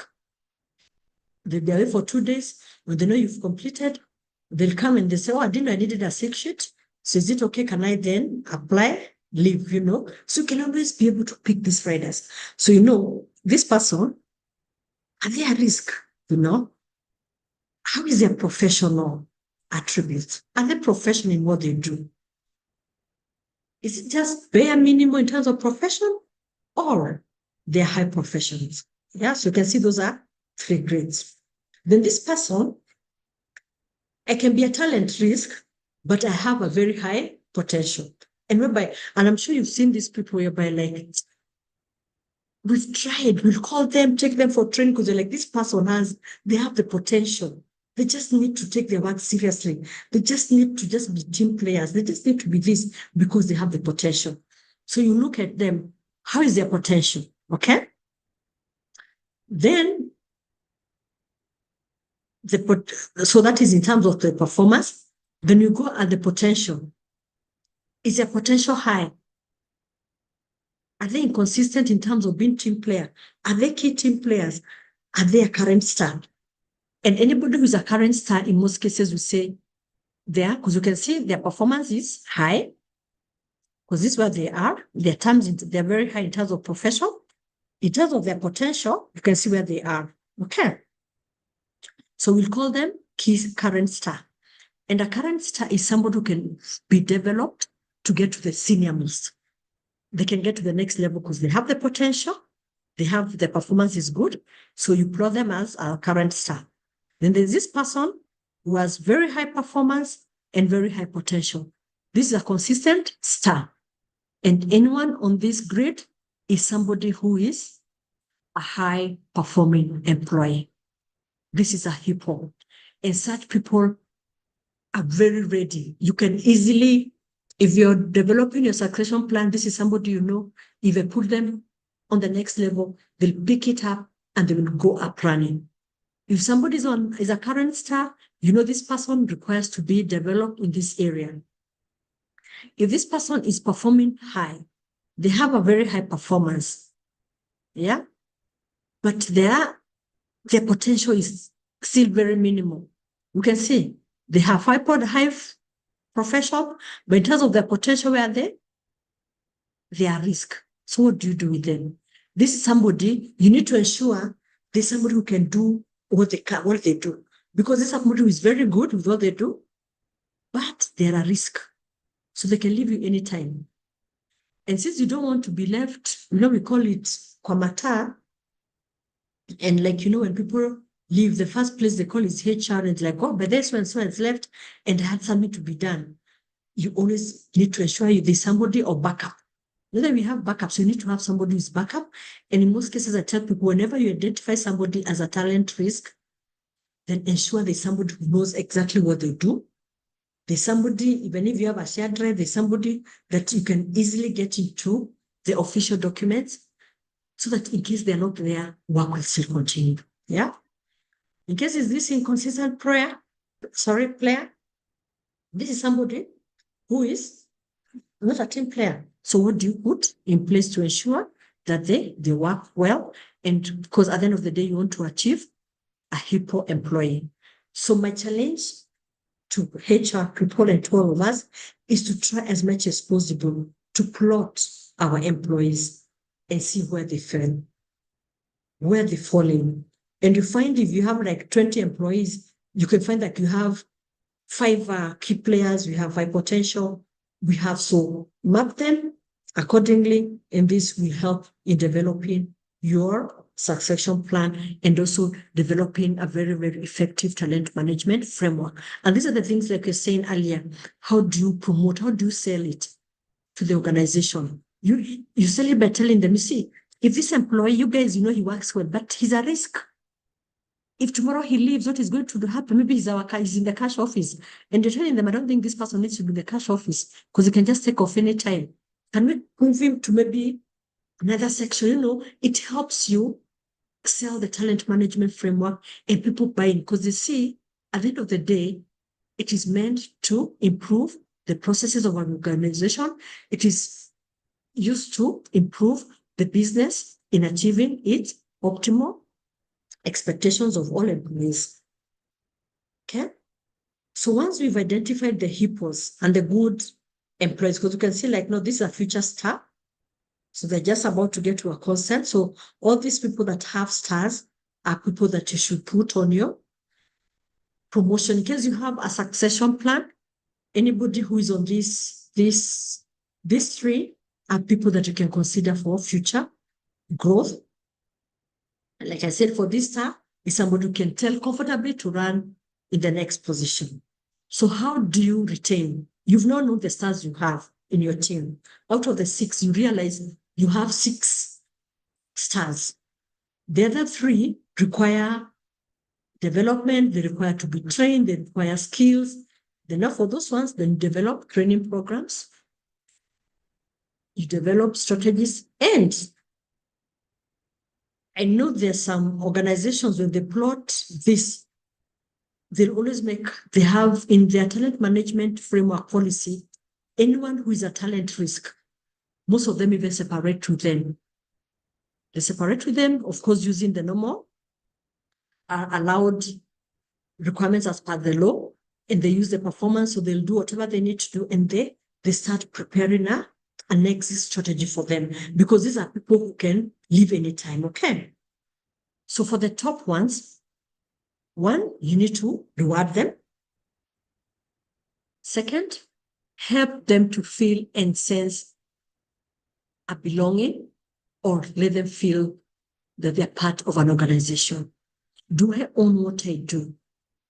I may be a junior person, and I think all of you have heard about this story about this person, about this cleaner who was working for, they were making the rockets to go to the moon. And one cleaner was asked, what do you do here? And they said, may I just clean here, helping these engineers work on something that I don't even understand. And the other cleaner was asked, what are you doing? And like, wow, I'm cleaning this because I want us to go to the space, because this cleaner owns, they believe in what they're doing. I know I'm a cleaner, but I know I'm doing it because if I don't do it right, then we're not going to achieve whatever we need to achieve. So we need to ensure that the hippo, feel that they own what they're doing. They're proud of whatever they do. They are loyal to the organization. They are loyal to the values and the objectives and the goals of the organization. Invest in their career growth. Like I said, it's a win-win. A hippo is given to the organization. So it's only fair that you also give back. It's a win and win. So let them know that you as an organization are also interested in growing them, in ensuring that their career is not stagnant. And that's why I talked about a clear career path. So invest in their career growth. Okay? Then create cutting edge benefit and perks program. People want to be in places whereby there are programs that there's some benefits. And I know people who have been in organizations, they've left organizations just because of the benefits. And especially based on where you are in your career. Like we said, a hippo of the top talents, this is somebody who wants to grow. So I don't want to grow in a place that I'm thinking, am I going to get this? I don't even have a medical, I don't have this, I don't have that. What benefits are there for me? What is this organization giving back to me in exchange to whatever I am giving to? So ensure that you have a very good reward and benefit strategy so that you can continue engaging them and keeping them in the organization. Be clear about your expectations. I need to know. Hippo, we say they're high performance. They're not people who just turn around. They want to know, what do you want me to achieve? What is your expectations? And they take it very positively, Set performance standards. Let them know this is what is expected. We're expecting 20% growth. We're expecting 30%, very clear performance standards. Of course, offer employee development opportunities where there is a gap. After undertaking the gap analysis, then there is a development opportunity. I know I have this gap, therefore I am going to be developed to become this. I cannot execute this duty because of this gap, and my employer is taking it personally and actually developing me to get to the level that they would want me to be. Okay? Have open communication within the organization. Do you have an open communication platform? Or nobody cares whatever anybody does? I don't know what is happening. like I said earlier, people operate on rumors. Do you have a defined communication channel? And is a channel, we are told for effective communication, it has to be two-way. Is it just communication from the top management? Do you have a mechanism of getting feedback from the other people? And we are told one of the best ways of getting feedback is through surveys, staff engagement surveys. Get to know what people expect. When you're undertaking your performance appraisal based on how your performance management framework is, are you giving these people the opportunity to give feedback? And that's why you find like most of the organizations are now embracing the 360 performance framework because you're able to get feedback from everyone. So ensure you have an open communication channel within the organization, and it is objective. You don't punish people for giving you information. Some organizations will have suggestion boxes. I know some organizations whereby the CEOs take it upon themselves and they'll even have like coffee with the CEO, whereby anybody can walk in. Maybe it's a Tuesday. I know one of the CEOs of a leading private organization, every Tuesday from 8 to 11 is have coffee with the CEO. So any employee is free. They walk in, they have coffee, they chat to tell them what to give, they get to get feedback. And that has really embraced, because what happens is when the CEO leads from the top, what happens to the other senior managers is like, wow, they also need to embrace this kind of communication. So you find the culture is very open, it's very warm. Not whereby when you see the CEO is on the lift, you better walk 15 staircases instead of imagine you're going to share a lift with the CEO. And that can only be achieved whereby you've embraced the open communication within the organization. Of course, offer competitive financial rewards, because at the end of the day, everybody wants to be rewarded for what they're doing. Again, communication comes back again. We cannot run away from communication.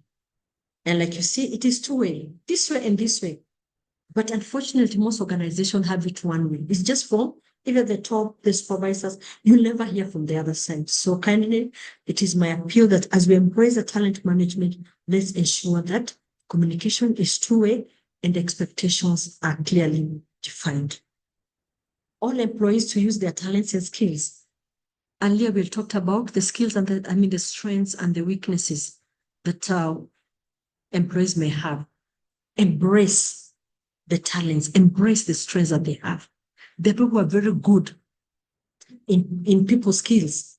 When there's an opportunity, make them the MCs, and they feel wow. But when you have to go out, and if I was challenging, I went somewhere and they have someone who I know is very good at PR, at public speaking. And they've hired an MC from outside. Why not hire from internal and use their talent and give them something small? You actually find it's even more affordable as opposed to getting an external. I know now there's some organizations as we're getting to the Christmas party. If they're looking for DJs, they'll be like, do we have a DJ in-house? And you can imagine this person feels, wow, they're also appreciating the extra talent I have. So let's allow our employees to use their talents and their skills as they're supposed to be. Provide a platform for employees to speak their minds freely. Have team building activities. Have staff meetings. Have staff HR barazas that are open, that are warm. But don't go and you're having this team building or you're having a staff engagement activity where you want employees to talk and your open remarks is so harsh that everybody keeps quiet, that it looks like, cloud just comes. Ensure that the platform is positive, the platform is warm enough, and they're going to be able to talk about it because they feel you understand them. They feel they are part of the organization. They feel that whatever feedback they're getting, you're going to use it to make whatever strategies that need to be put in place for their betterment and, of course, for the growth of the organization. And I always tell people, when you have these forums whereby you allow employees to speak their minds, kindly never overpromise. Because you find at times you've been in forums and the CEO will promise heaven. But you're seated and knowing that this one cannot even see the light of the day. So it is very important as you're engaging with staff in these platforms, As you allow them to speak their minds, they will have requests, they'll have suggestions. Don't overpromise. Just offer what you know is realistic and what you know is achievable. Because again, if you overpromise and you don't respect or you don't adhere to the promise that you gave, then of course you're breaking the relationship between the employee and the employers. And next time you call them, they're like, this one, they offer, they preach, they give us hopes for nothing and nothing happens, Make staff members feel appreciated. Very important. And I know most organizations nowadays, they'll give birthday cards. And how much? If I was asking somebody, how much is a birthday card?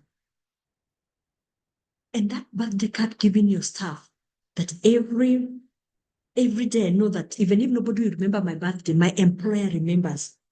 And if the people who perfected it are the insurance people and the banks, it will be your birthday and the bank just calls you. It's like, wow, I really just called to wish you happy birthday. If you have time, you can pass through. Which branch is near you? We can drop her, And you're like, wow, my bank even knows my birthday, It feels nice. So imagine if you did that to your employee. And I know organizations that have embraced this, it's working magic, whereby the CEO and the card is signed by the CEO or the senior most person. And every day there's somebody who the PA channels them out. And maybe monthly you have a common cake. People were celebrating birthdays in December. They come, we cut a cake. And when you look at it, my dear colleagues, the budget of buying that cake is so minimal as compared to the impact of that small act. Because anybody who's appreciated, I'm sure even for us in this forum, in this training, when somebody tells you thank you, it's always a very good feeling. So imagine you're walking home with a cake and you're telling your people, wow, this I got from my employer. This card I got from it feels nice. So let's learn to appreciate the staff members. Provide quality management or supervision. Of course, like I said, leadership is everything. And leaders, we are told if leadership fails from the top, then you can imagine the people you're leading. So let's always ensure that we embrace good leadership. And when we see like there's a gap, let's bring in place training programs. Let's bring people who can mentor. Let's have coaches. Now we have executive coaches who will come and coach our executive people. So at least we ensure that we are giving quality management and supervisory support to our staff. Because we are told employees stay when they are paid well. Is it true or not? Maybe I can hear from someone. Do people stay where they're paid well? Anybody who don't respond to that?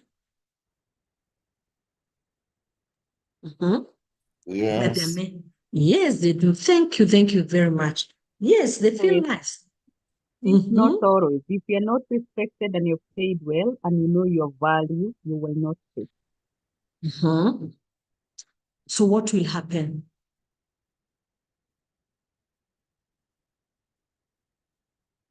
Yeah. Henry, I've asked a question. Yes, you'll go, you will leave the organization, right? So what will happen after you leave?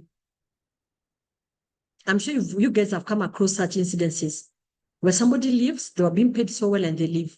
What happens after that? And especially to the people who have been left.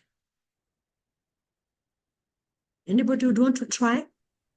I think the person is replaced, and sometimes they're replaced with even a low paid person. And the other people, do they get very motivated, or what happens to their motivation?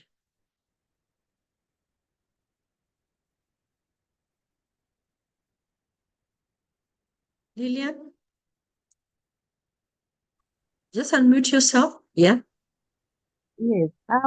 Of course, people will be demotivated because especially if the reason for it is not communicated, or even when it is communicated, because people tend to be very insecure when others are leaving the organization. Absolutely insecure. That's the word I was looking for, insecurity. Because what happens is people will be like, well, as much as we're getting well paid, here, pesa, so it's good to pay people well, but also take care of them. Yeah, it is a good thing where we've been paid well, and no people who are in organization, but they're being paid well and they're being taken care of well. And for you to ensure that these people are taken good care of, you have to ensure you mentor them. Are they mentored, especially for the young people? I know currently we have been very close to 5 generations in our workplace. You know, there are times you always find maybe like 2 generations. It used to be very easy to manage. But now we even have alphas, which is the current one in the workplace. Are we mentoring them? Or are we just saying, these people nowadays, you can't tell them anything. You're not helping the situation. It is a generation. So are you going to mentor them, or are you going to critique them? And when you criticize them, what do? They go away. And now we are told, and it's there, that these generations, they're very good in terms of technology. All of us are not good to the technology world. If you don't mentor them well, they will leave you. So why not just pay them well, mentor them well, understand their generation, and work with what works for their generation, and have policies that support all generations. And I know there's a debate, a very big debate, on how people are going to be managing all these generations in one room, because they're very diverse. Maybe I came from the generation whereby I need to be in the office at 8. And for me to be in the office at 8, I have to get there by 7:30. I prepare myself, 8 o'clock, and work starts. But now we have this generation that believes in flexibility. That for me, I'm not a morning person. During our generation, we would even think of being a morning person or evening person. Nobody cares. You have to be in the office by 8. But now someone comes and says that then me in the morning, I'm very unproductive. And they tell you no apologies, you know. So what are you going to do to ensure that this person is still very productive? You maintain them. I know most organizations have now embraced the flexibility flex working time, whereby I know if you ask Irene to come at 8, she'd be very unproductive. But from 3 p.m., they can work until 3 a.m. in the morning. Yeah. So you find, do you have a hybrid? You know, it's still a big debate, because at the end of the day, you need all generations because everybody has their strengths. Challenge. Are you offering the right challenges? Especially these young people, these generations, they want challenges. You know, they don't want monotony. Somebody will tell you they're getting very well paid, they're very mental, they're like, me, I can't be doing the same thing. And that's why you find the other day I was somewhere in an interview and I was telling somebody, so they were asking, why have you, in the last 5 years, you've changed like 3, 4 jobs? And they're like, yeah, for me, I'm looking for challenges. During the old times, the more you stay in one job, used to work for you. You know, like I've been here for 10 years, so I can easily be retained, you know. But in this generation, and I tell people as you're doing your interviews, don't disadvantage a candidate because maybe they didn't get challenges. And what do you want them to do? There's a very good example we've gotten. You get a job within 6 months, you're so sure this is a job I wanted, and this is where I want to be. I'll give my time and to this job for the next 5 years before I can think of what to do next. But you go there within 6 months, it's not your fit, they're not challenges. So what happens? So will it be fair for you to disadvantage that person when they come for an interview that they worked here for 1 year, here 6 months? It is a debate. It's debatable, but especially if you're dealing with these generations, the millennials, the alphas, it's something we just have to be for a way of embracing them, giving them the challenges that they need. Are they getting promoted? And I tell people promotion is not moving from grade A to grade B, because on promotion, you can even promote me in terms of the responsibilities that you are giving to you. You know, growth. Do you develop my role? Is there anything that I can say, I came in, but now I can, before I was not able to do this, but now I was given this task. Now I'm able to, I feel like I'm growing, you know, because you're preparing me for the next position. Am I involved in what is happening? Do we involve them? Or as a leader, as a team leader, you come from the management meeting and you call them and tell them, I want you to do 1, 2, 3, 4, 5, 6. You give me your report, give me your report, give me your report. That's it. You don't involve them in any way. When you're thinking, you've been given a strategy by the management, You're supposed to effect, let's say, like this talent management, you've been asked, but the way we need to develop a talent management framework, you don't involve them in any way. They're all HR experts. You sit in your house on your laptop, you come up with a document. You're not even giving, okay, it's good to give something. You're not giving them for them to critique it or to discuss, but you're telling them, effective Monday, this is what we need to do. 1, 2, 3, 4, 5. And they're like, what is this? What are we supposed to do? And people will tell you, but then why don't we do this? And you're like, no. That's a framework that I've come up with. Kindly let's embrace it. People want to be involved because they want to be part of the growth. They want to be part of the success. And that's how I always tell people, and I always emphasize, as a leader, when you involve your team, you shine more. Because you can imagine if you have like 6 people reporting to you, the brilliant ideas of those 6 people, you bring them to your table, you bring them to a project, you can imagine how effective and how great it's going to be, as opposed to just your ideas, you and you alone. So kindly, let's involve people, appreciate them. I cannot re-emphasize. People want to be appreciated, especially when they do good things. Even when things don't go wrong, even when things go wrong, don't bash people too much. Bash them, but come back and explain to them, this is what was required, and I appreciate what you did, but if only you did it this way, maybe it would have been better. Appreciate whatever they did, even if it's a mistake. Appreciate the mistake, but help them correct it. Because if you don't appreciate the effort they put, they'll be like, but if you appreciate whatever they've done, as much as you feel, it's not up to whatever you'd want, don't show it. Communicate, give them feedback in a positive way, appreciating what they've done, and giving them and mentoring them and coaching them and showing them this is how you can do it better. And you'll be surprised when they come back with it. Some of them will tell them, and by the way, I didn't see it from that angle. Value people. Everybody is valued. Everybody is valued in whatever they do. I went to an organization and they had a very, very good tagline. And the tagline was, everyone is important. It does not matter what you're doing. Everyone is important. From the security person that you find from the gate to the senior most, everybody is important. So employees will stay where they are appreciated, where they are valued, whereby they feel they're on a mission. And what is my mission? Mission is for them by understanding the vision of this organization and where we want to go. Allow me to again go back to my example. We want to go to Kisumu. This organization wants to go to Kisumu. That is the mission. So everything I'm doing is towards that mission. Yeah? They're empowered. Are they empowered? Do you give them tools of trade? Do they have offices? Do they have computers? Do they have writing materials? You've gone to places, even a pen, they don't have. It's like, can I use your pencil? They don't even have writing materials.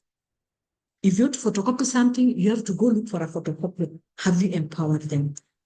The other one, which is last but not the least, is trusted. People want to be trusted. Do you entrust me in what I'm doing? I am loyal to this organization, but do you, as my supervisor, do you trust what I'm doing? Do you trust when I give you a report? Do you have faith in me? Or do you be like, I'm not sure, but who are you? I'm not, and you see, but it comes out very automatically. Yeah? An employee can tell you don't trust them. Maybe they give you a report, you look at it, you like, you even tell them, by the way, can you go and have you checked with so and so? You see, that already tells you you don't trust what they've given you. Because if you trusted them, you know this person before they bring it to you, they'll have checked with so and so. So we are called upon as leaders or as ambassadors of talent management to embrace prudence when it comes to trust. Even if I feel I don't trust that report, how do I communicate to this staff in a way that they will not know that I don't trust them? I'll communicate whatever I need to communicate, but they still feel I have some trust in them. Because the moment the trust is broken, they also lack trust in me. So it will be like they're fearing each other. So now you bring in the element of fear. So everybody works in fear I'm fearing what this person will do. I'm fearing what they will do. And you can imagine the kind of environment that is. Okay.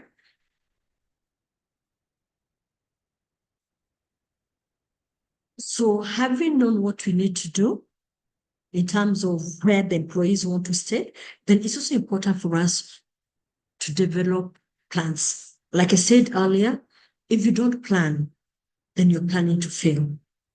So it is very important that you plan, always have a plan on something. Because if you don't have a plan on something, then that can tell you that whatever you're going to do, you're planning yourself for failure. So how do we plan? And like you see, as we're getting to the end of the presentation, it's like we are getting a summary of what we need to do. One, we said, remember the pyramid, whereby you buy in the executive, ensure that they understand. Start with a skill gap analysis, get to understand what skills do you have in place, what skills don't you have in place. Consider the goals of the organization and the objectives relevant to the skills that you are looking for. Then align your employee development goals. And these development goals is whereby I was saying, if this person is supposed to be a marketer, do they have presentation skills? Do they have communication skills? Because this is a person who is going to market us. Are they a brand? Are they a good ambassador? If you send somebody to go and market organization AX, do they even understand what this organization does? So that is how you align. So you'll know Irene is a good marketer. When it comes to branding themselves, I think there is a way. So do I take them for a personal branding training, a development? Yeah. So you align those employees' development goals. After that, since you've aligned, this is what we require as an organization. There's personal branding, there's personality, there's communication skills, there's emotional intelligence. Then I determine the right type of training. So which training will I use to ensure that I bridge the gap? And that's when you come up with a training plan. And we find like most organizations will have like an annual training plan that has been borrowed from the performance management. Then now you create targets and structure for learning. How are you going to train these people? How is the learning going to be? Is it going to be in the organization? Is it an external training? Is it internal? Do you require maybe even to send somebody? I've seen people send people abroad. So what is the structure? Yeah, and the targets. If I take you for this training, what are the expectations? And that's why I tell most HR people, when take people for training, it's very important for them to come back with a training report. And from the training report, they should give an action plan. I'd go for this training. These are the things I picked. These are the things I feel I should do in the next period. Because you as a HR person, that is the only way you're able to measure the effectiveness of your training. Because a lot of times you're challenged when you take your training budget and you're told, last year we gave you like maybe 2 million for training. What impact can we show? So in case last year the people who went for training, you don't ask them to develop an action plan, which you can evaluate, you have nothing to show. So always create targets for the learning. And that will be done by creating SMART goals. I've done this. I want to achieve this. And allow me to use an example, like when you take people for a TOT training, you'd expect them to train the other people. So that will be that's a very clear goal. Whereby I want you by end of this year, you have trained all supervisors on this and this and this and this. Like now we are done with the talent management. You get to understand it, but now you take it there to the other people in the HR before now you can start taking it to the next level. Okay. Turning training to action, like I said earlier, what have you learned? Even from this training that we are here today, this evening, what have you learned? And what can you carry to the next period? Because that is the only way, even as a person, because you also need to evaluate yourself and know, by the way, this training, sorry, my volume is low. Can you hear me now? I hope now it's better. Joshua, I hope you can hear me.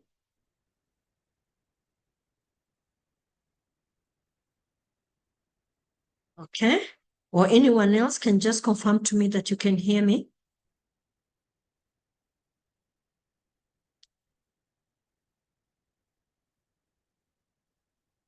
Members, kindly confirm to me that you can hear me. Mwalimu, I can hear you. It's okay. Thank you so much. I can Thank hear you. you, madam.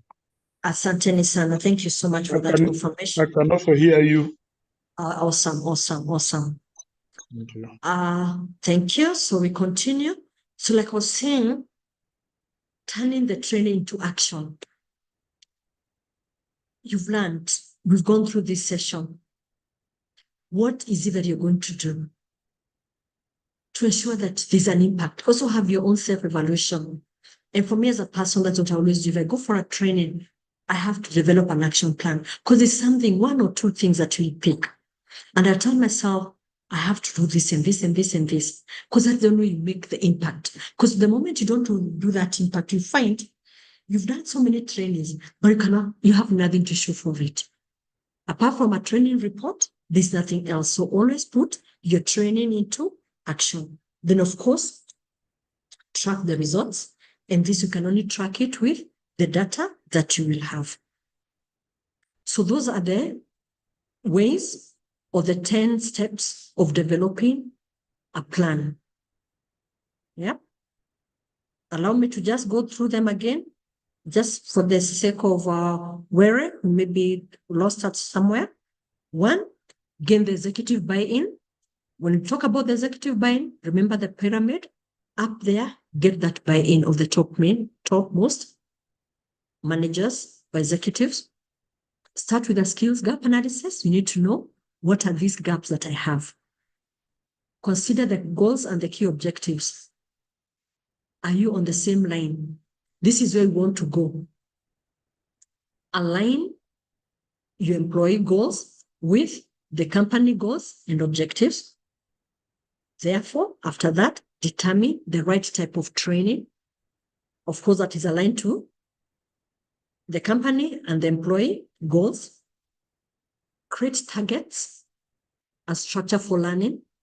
Is it internal? Is it external? Is it on-job learning? Is it how are you going to bridge that gap? Develop SMART goals. And like I said, SMART goals, it has to be specific. I said, like if it's TOT, it's specific. I have to train 6 supervisors on the TOT. So very specific. It's measurable because I'll measure. I have trained 6.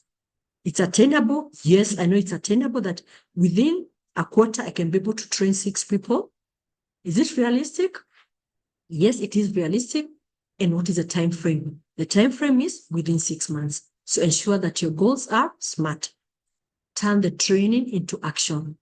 After you train those people, ensure even them they have the action plan. So you can see the impact. And how you're going to track these results is through data. And this data, where do you get it from? From the action plans. Because these action plans are being evaluated. I said I will train 6 TOTs. I'll train 6 supervisors on TOTs. This is the data showing that I have trained. I have an attendance list. I have a report showing I trained Irene, I trained employee B, C, and the like. So this is very, very important. Yeah. And like you see, what we've gone through, like I said earlier, for me, I prefer going through that, then now we can go to the notes. So you can look at the notes. So the executive buy-in, that is, like I said earlier, attained through senior leadership engagement, skill gap analysis, helps you in your succession plans, getting the training with analysis, so at least you're able to know what is a gap and what will work for us. Consider the organization goals and objectives. The industry is growing, and you want to ensure that you as a HR, you've driven your organization to the next level. And what you're doing by this is taking steps towards the next level by putting the wheels, like this vehicle of ours that is going to Kisumu. It cannot reach to Kisumu without the wheels. So when you're doing this, it's like you're putting the wheels. And I tell people, when you're talking about developing plans or anything, just think about a vehicle and a trip. You're going somewhere. Yeah, that destination. Yeah, that is where, when you talk about the strategic leadership, the strategic direction, because you see, if you're told as HR, you have to look for a language that is understandable even by the person who's at the lower level. Because if you're talking to, with all due respect, to a very senior, we have some people in the office who their jobs may not require, it's not skill oriented, okay? Maybe with their level of education. So if you're there telling them about mission and vision, they don't even know what that is. You're talking about a goal. Then when you hear that goal, they just think of football, So use a language that, if you're communicating to them, use a language that they can easily understand. And of course, align the organization goes to the employee development goals, whereby we don't consider only the employees' career goals in general, but those specific to your organization, because they help you in developing your career succession plans. Next one, the right training. I think this I talked about. We have coaching, mentorship, job shadow, upskilling, job training, leadership development programs. So it can either be internal, external, or where you feel, of course, based on the budget that is at hand. Create targets and structures of learning. Okay. Develop SMART goals. And this, I think I talked about the SMART. Ensure that the plans are SMART. If it's a development plan, let it SMART. If it's a succession plan, let it be SMART. If it's whatever plan you develop, ensure that it's SMART. Because if it's not SMART, when you come to implementation, you will have a challenge. Yeah, when it comes to implementation, because you'll give a report and maybe somebody will ask you, by the way, when do you think we'll have achieved this? And in your mind, you're like, oh, since you didn't have the SMART, you forgot about the T. But if you have the SMART in your mind, you'll be asking yourself, what is the time frame? So you indicate it in your plan. So kindly, my dear colleagues, I always encourage, try as much as possible to embrace the SMART when you're developing your goals. Like I said, SMART is, S stands for specific, M stands for measurable, you can be able to measure it. A is attainable. Is it attainable? Whatever you're giving me, is it attainable? It has to be R. R is realistic. Is it a realistic goal, or you're just telling me to go to the moon? I don't have anything. I don't even know where the moon is. But you want me to go to the moon within a month. And of course, the last T is the time frame. You need to have a time, and that's when we look at the short term, mid-term, and long term. Turn training into action. Implement the various training programs, and like I said, ensure that you always have action plans. Conduct, and for you to be able to to track your results, you do that by conducting training, evaluations, and training impact assessment. And this, you can only be able to achieve it when you have a good action plan from the trainings that somebody had attended. I also talked about the employment contract. You remember our course contract, our outline, because I said an employment contract is a document, the first document that I, as a new employee, because we said all new employees are supposed to be treated as talent. Yeah, because it's somebody you bring in, and there's something that they have, something that you saw that this person has. So it's very important to ensure that the contract, because that's the first document that you give to this person, that it has the relevant information and its contents are acceptable. So this is just a summary, and I believe most of our employment contracts have this. So the first will be the job information. I'm recruiting you, I'm hiring you as a CEO, as a head of department, as a director. These are the compensation, you'll be paid this, allowance, transport, the benefits are there's medical, there's this and this and this, there's travel, there's, time off, the sick days and the leave policy, very important. Employee classification, where have you classified yourself? You're in the management team, you're a supervisor, where have you classified? The schedule and employment period, there are people, but it's a contract, so it's like a 3 years contract, which is renewable based on performance, or maybe it's a permanent and pensionable contract. confidentiality, privacy, and responsibility, termination and severance pay.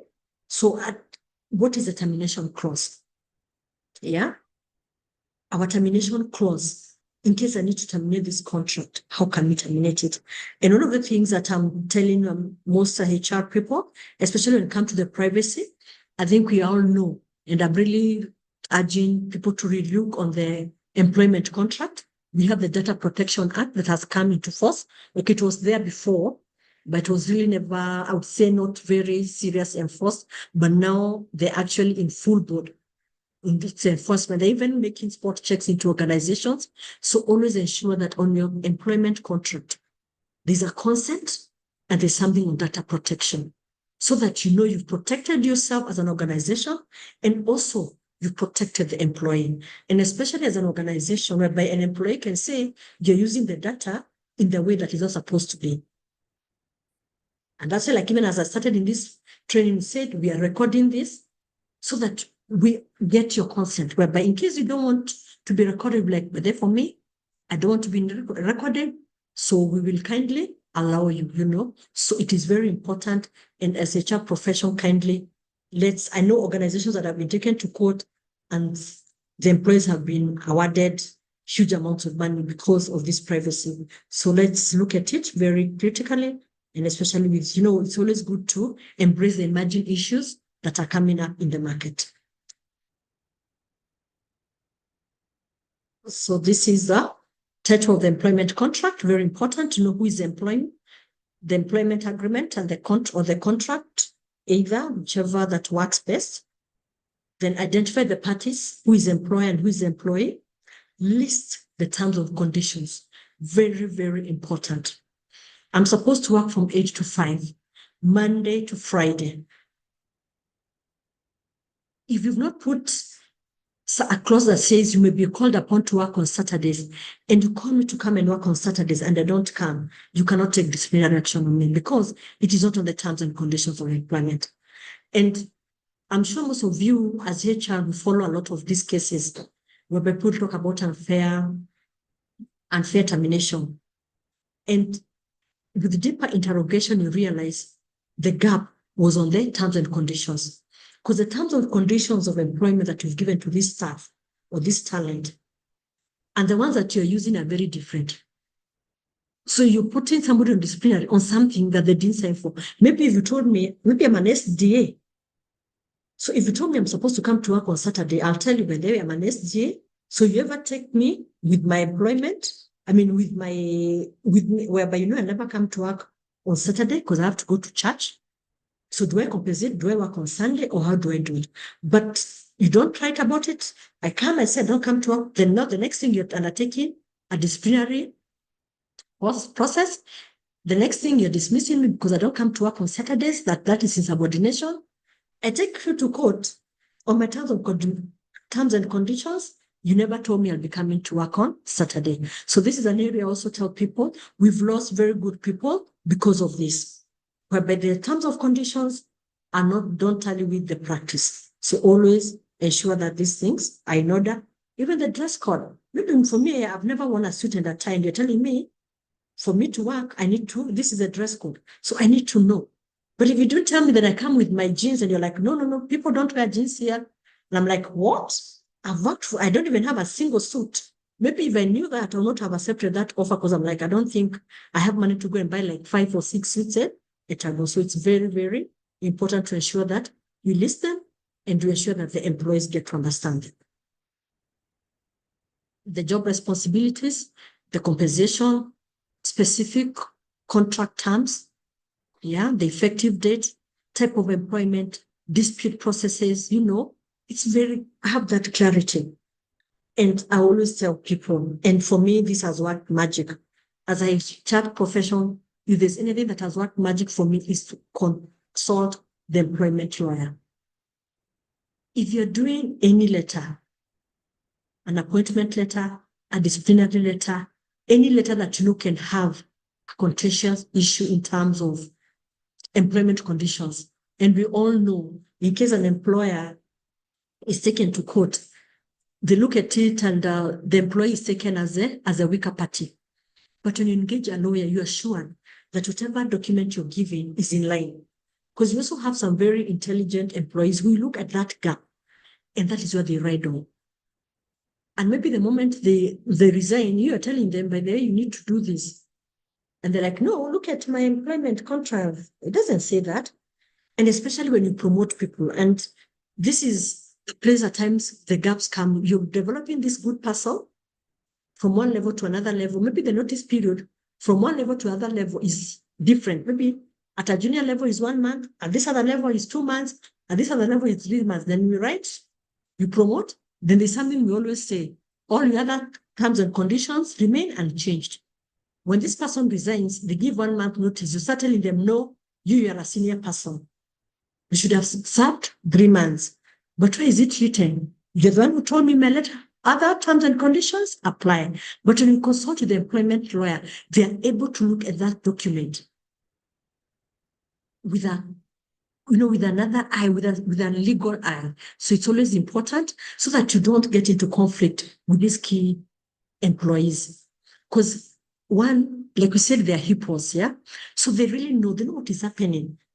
Any emerging issues, they know they'll challenge you. Even in HR, they may not be in HR, but you find they know everything.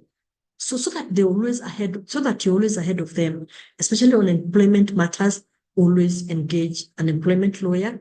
And that's why you find when like most organizations, especially depending on the size, most of them are not even embracing internal lawyers, whereby they're employing a lawyer to be part of their staff. Okay. So we come to the biggest question. When you're hiring, we always want to hire the right person. So how do we do it? Very easy. And like I said, now these last slides is like we're more summarizing what we've been going through. Know exactly what you're looking for. Align the candidate with the job advertisement. Don't advertise for a job with a generic job description, because you're going to get generic people. Or you advertise with a generic job description, when the person comes on the job, it's a totally different job.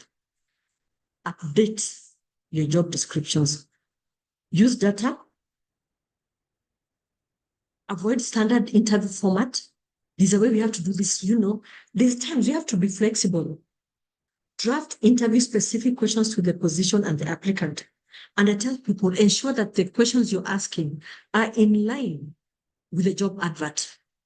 Don't start asking things that are really, and somebody's like, really, did they really apply for that job? What is it? I don't know if you've had an interview and somebody asks you, allow me before I respond to that question. Or maybe after they've answered, and there's that when you're closing the interview, like, do you have a question that you want to ask us as a panel? And somebody like, yeah, there's a question you asked me about this and this. Only, could you please elaborate to me its relevance to this role? Because even then they realize whatever you asked is so irrelevant. Okay, so it's good to draft questions beforehand because it helps you get to know that for real it aligns with that job. Use references to get under the surface. Don't rush into any hiring decision. Review and save your interview notes, because at times you may see so many candidates and you may not really remember everyone, but when you go to your interview notes, then it really helps you understand your role in the hiring process. And I always say my role in any hiring process is to get the right fit for our organization and for the job. Yeah, that is our role. So ensure that you understand your role. And once you do that, then you can be assured you're going to get the right person. And this right person is going to be your talent. And this talent, you're going to look for strategies that we have defined and discussed in this training to ensure that you retain them and you have the best talent management framework. And even look at your retention strategy, your retention ratings, you'll be like, wow, what magic has happened. And the magic will be you went through a training on talent management, and now you know how better to manage talent, you know how better to hire talent, how better to identify them, And that way we'll have a very wonderful retention strategy. So my dear friends, my dear colleagues, I come to the end of my training and I want to thank you all for being with me, for keeping me company in this journey. So now I'll open it up for questions, interactions, for comments, and you can unmute yourself, ask the question. We're going to respond, or a comment. You can even place it on the chat. I will be able to read. So I'll open it up to anyone who may have a comment or anything they want to say. As I thank you all for really working with me and listening to me and for the participation. Okay? Over to you.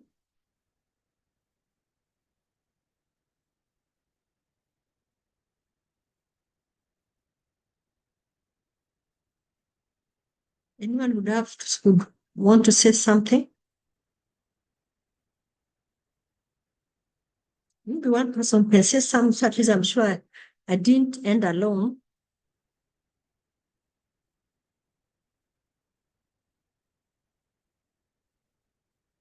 Okay.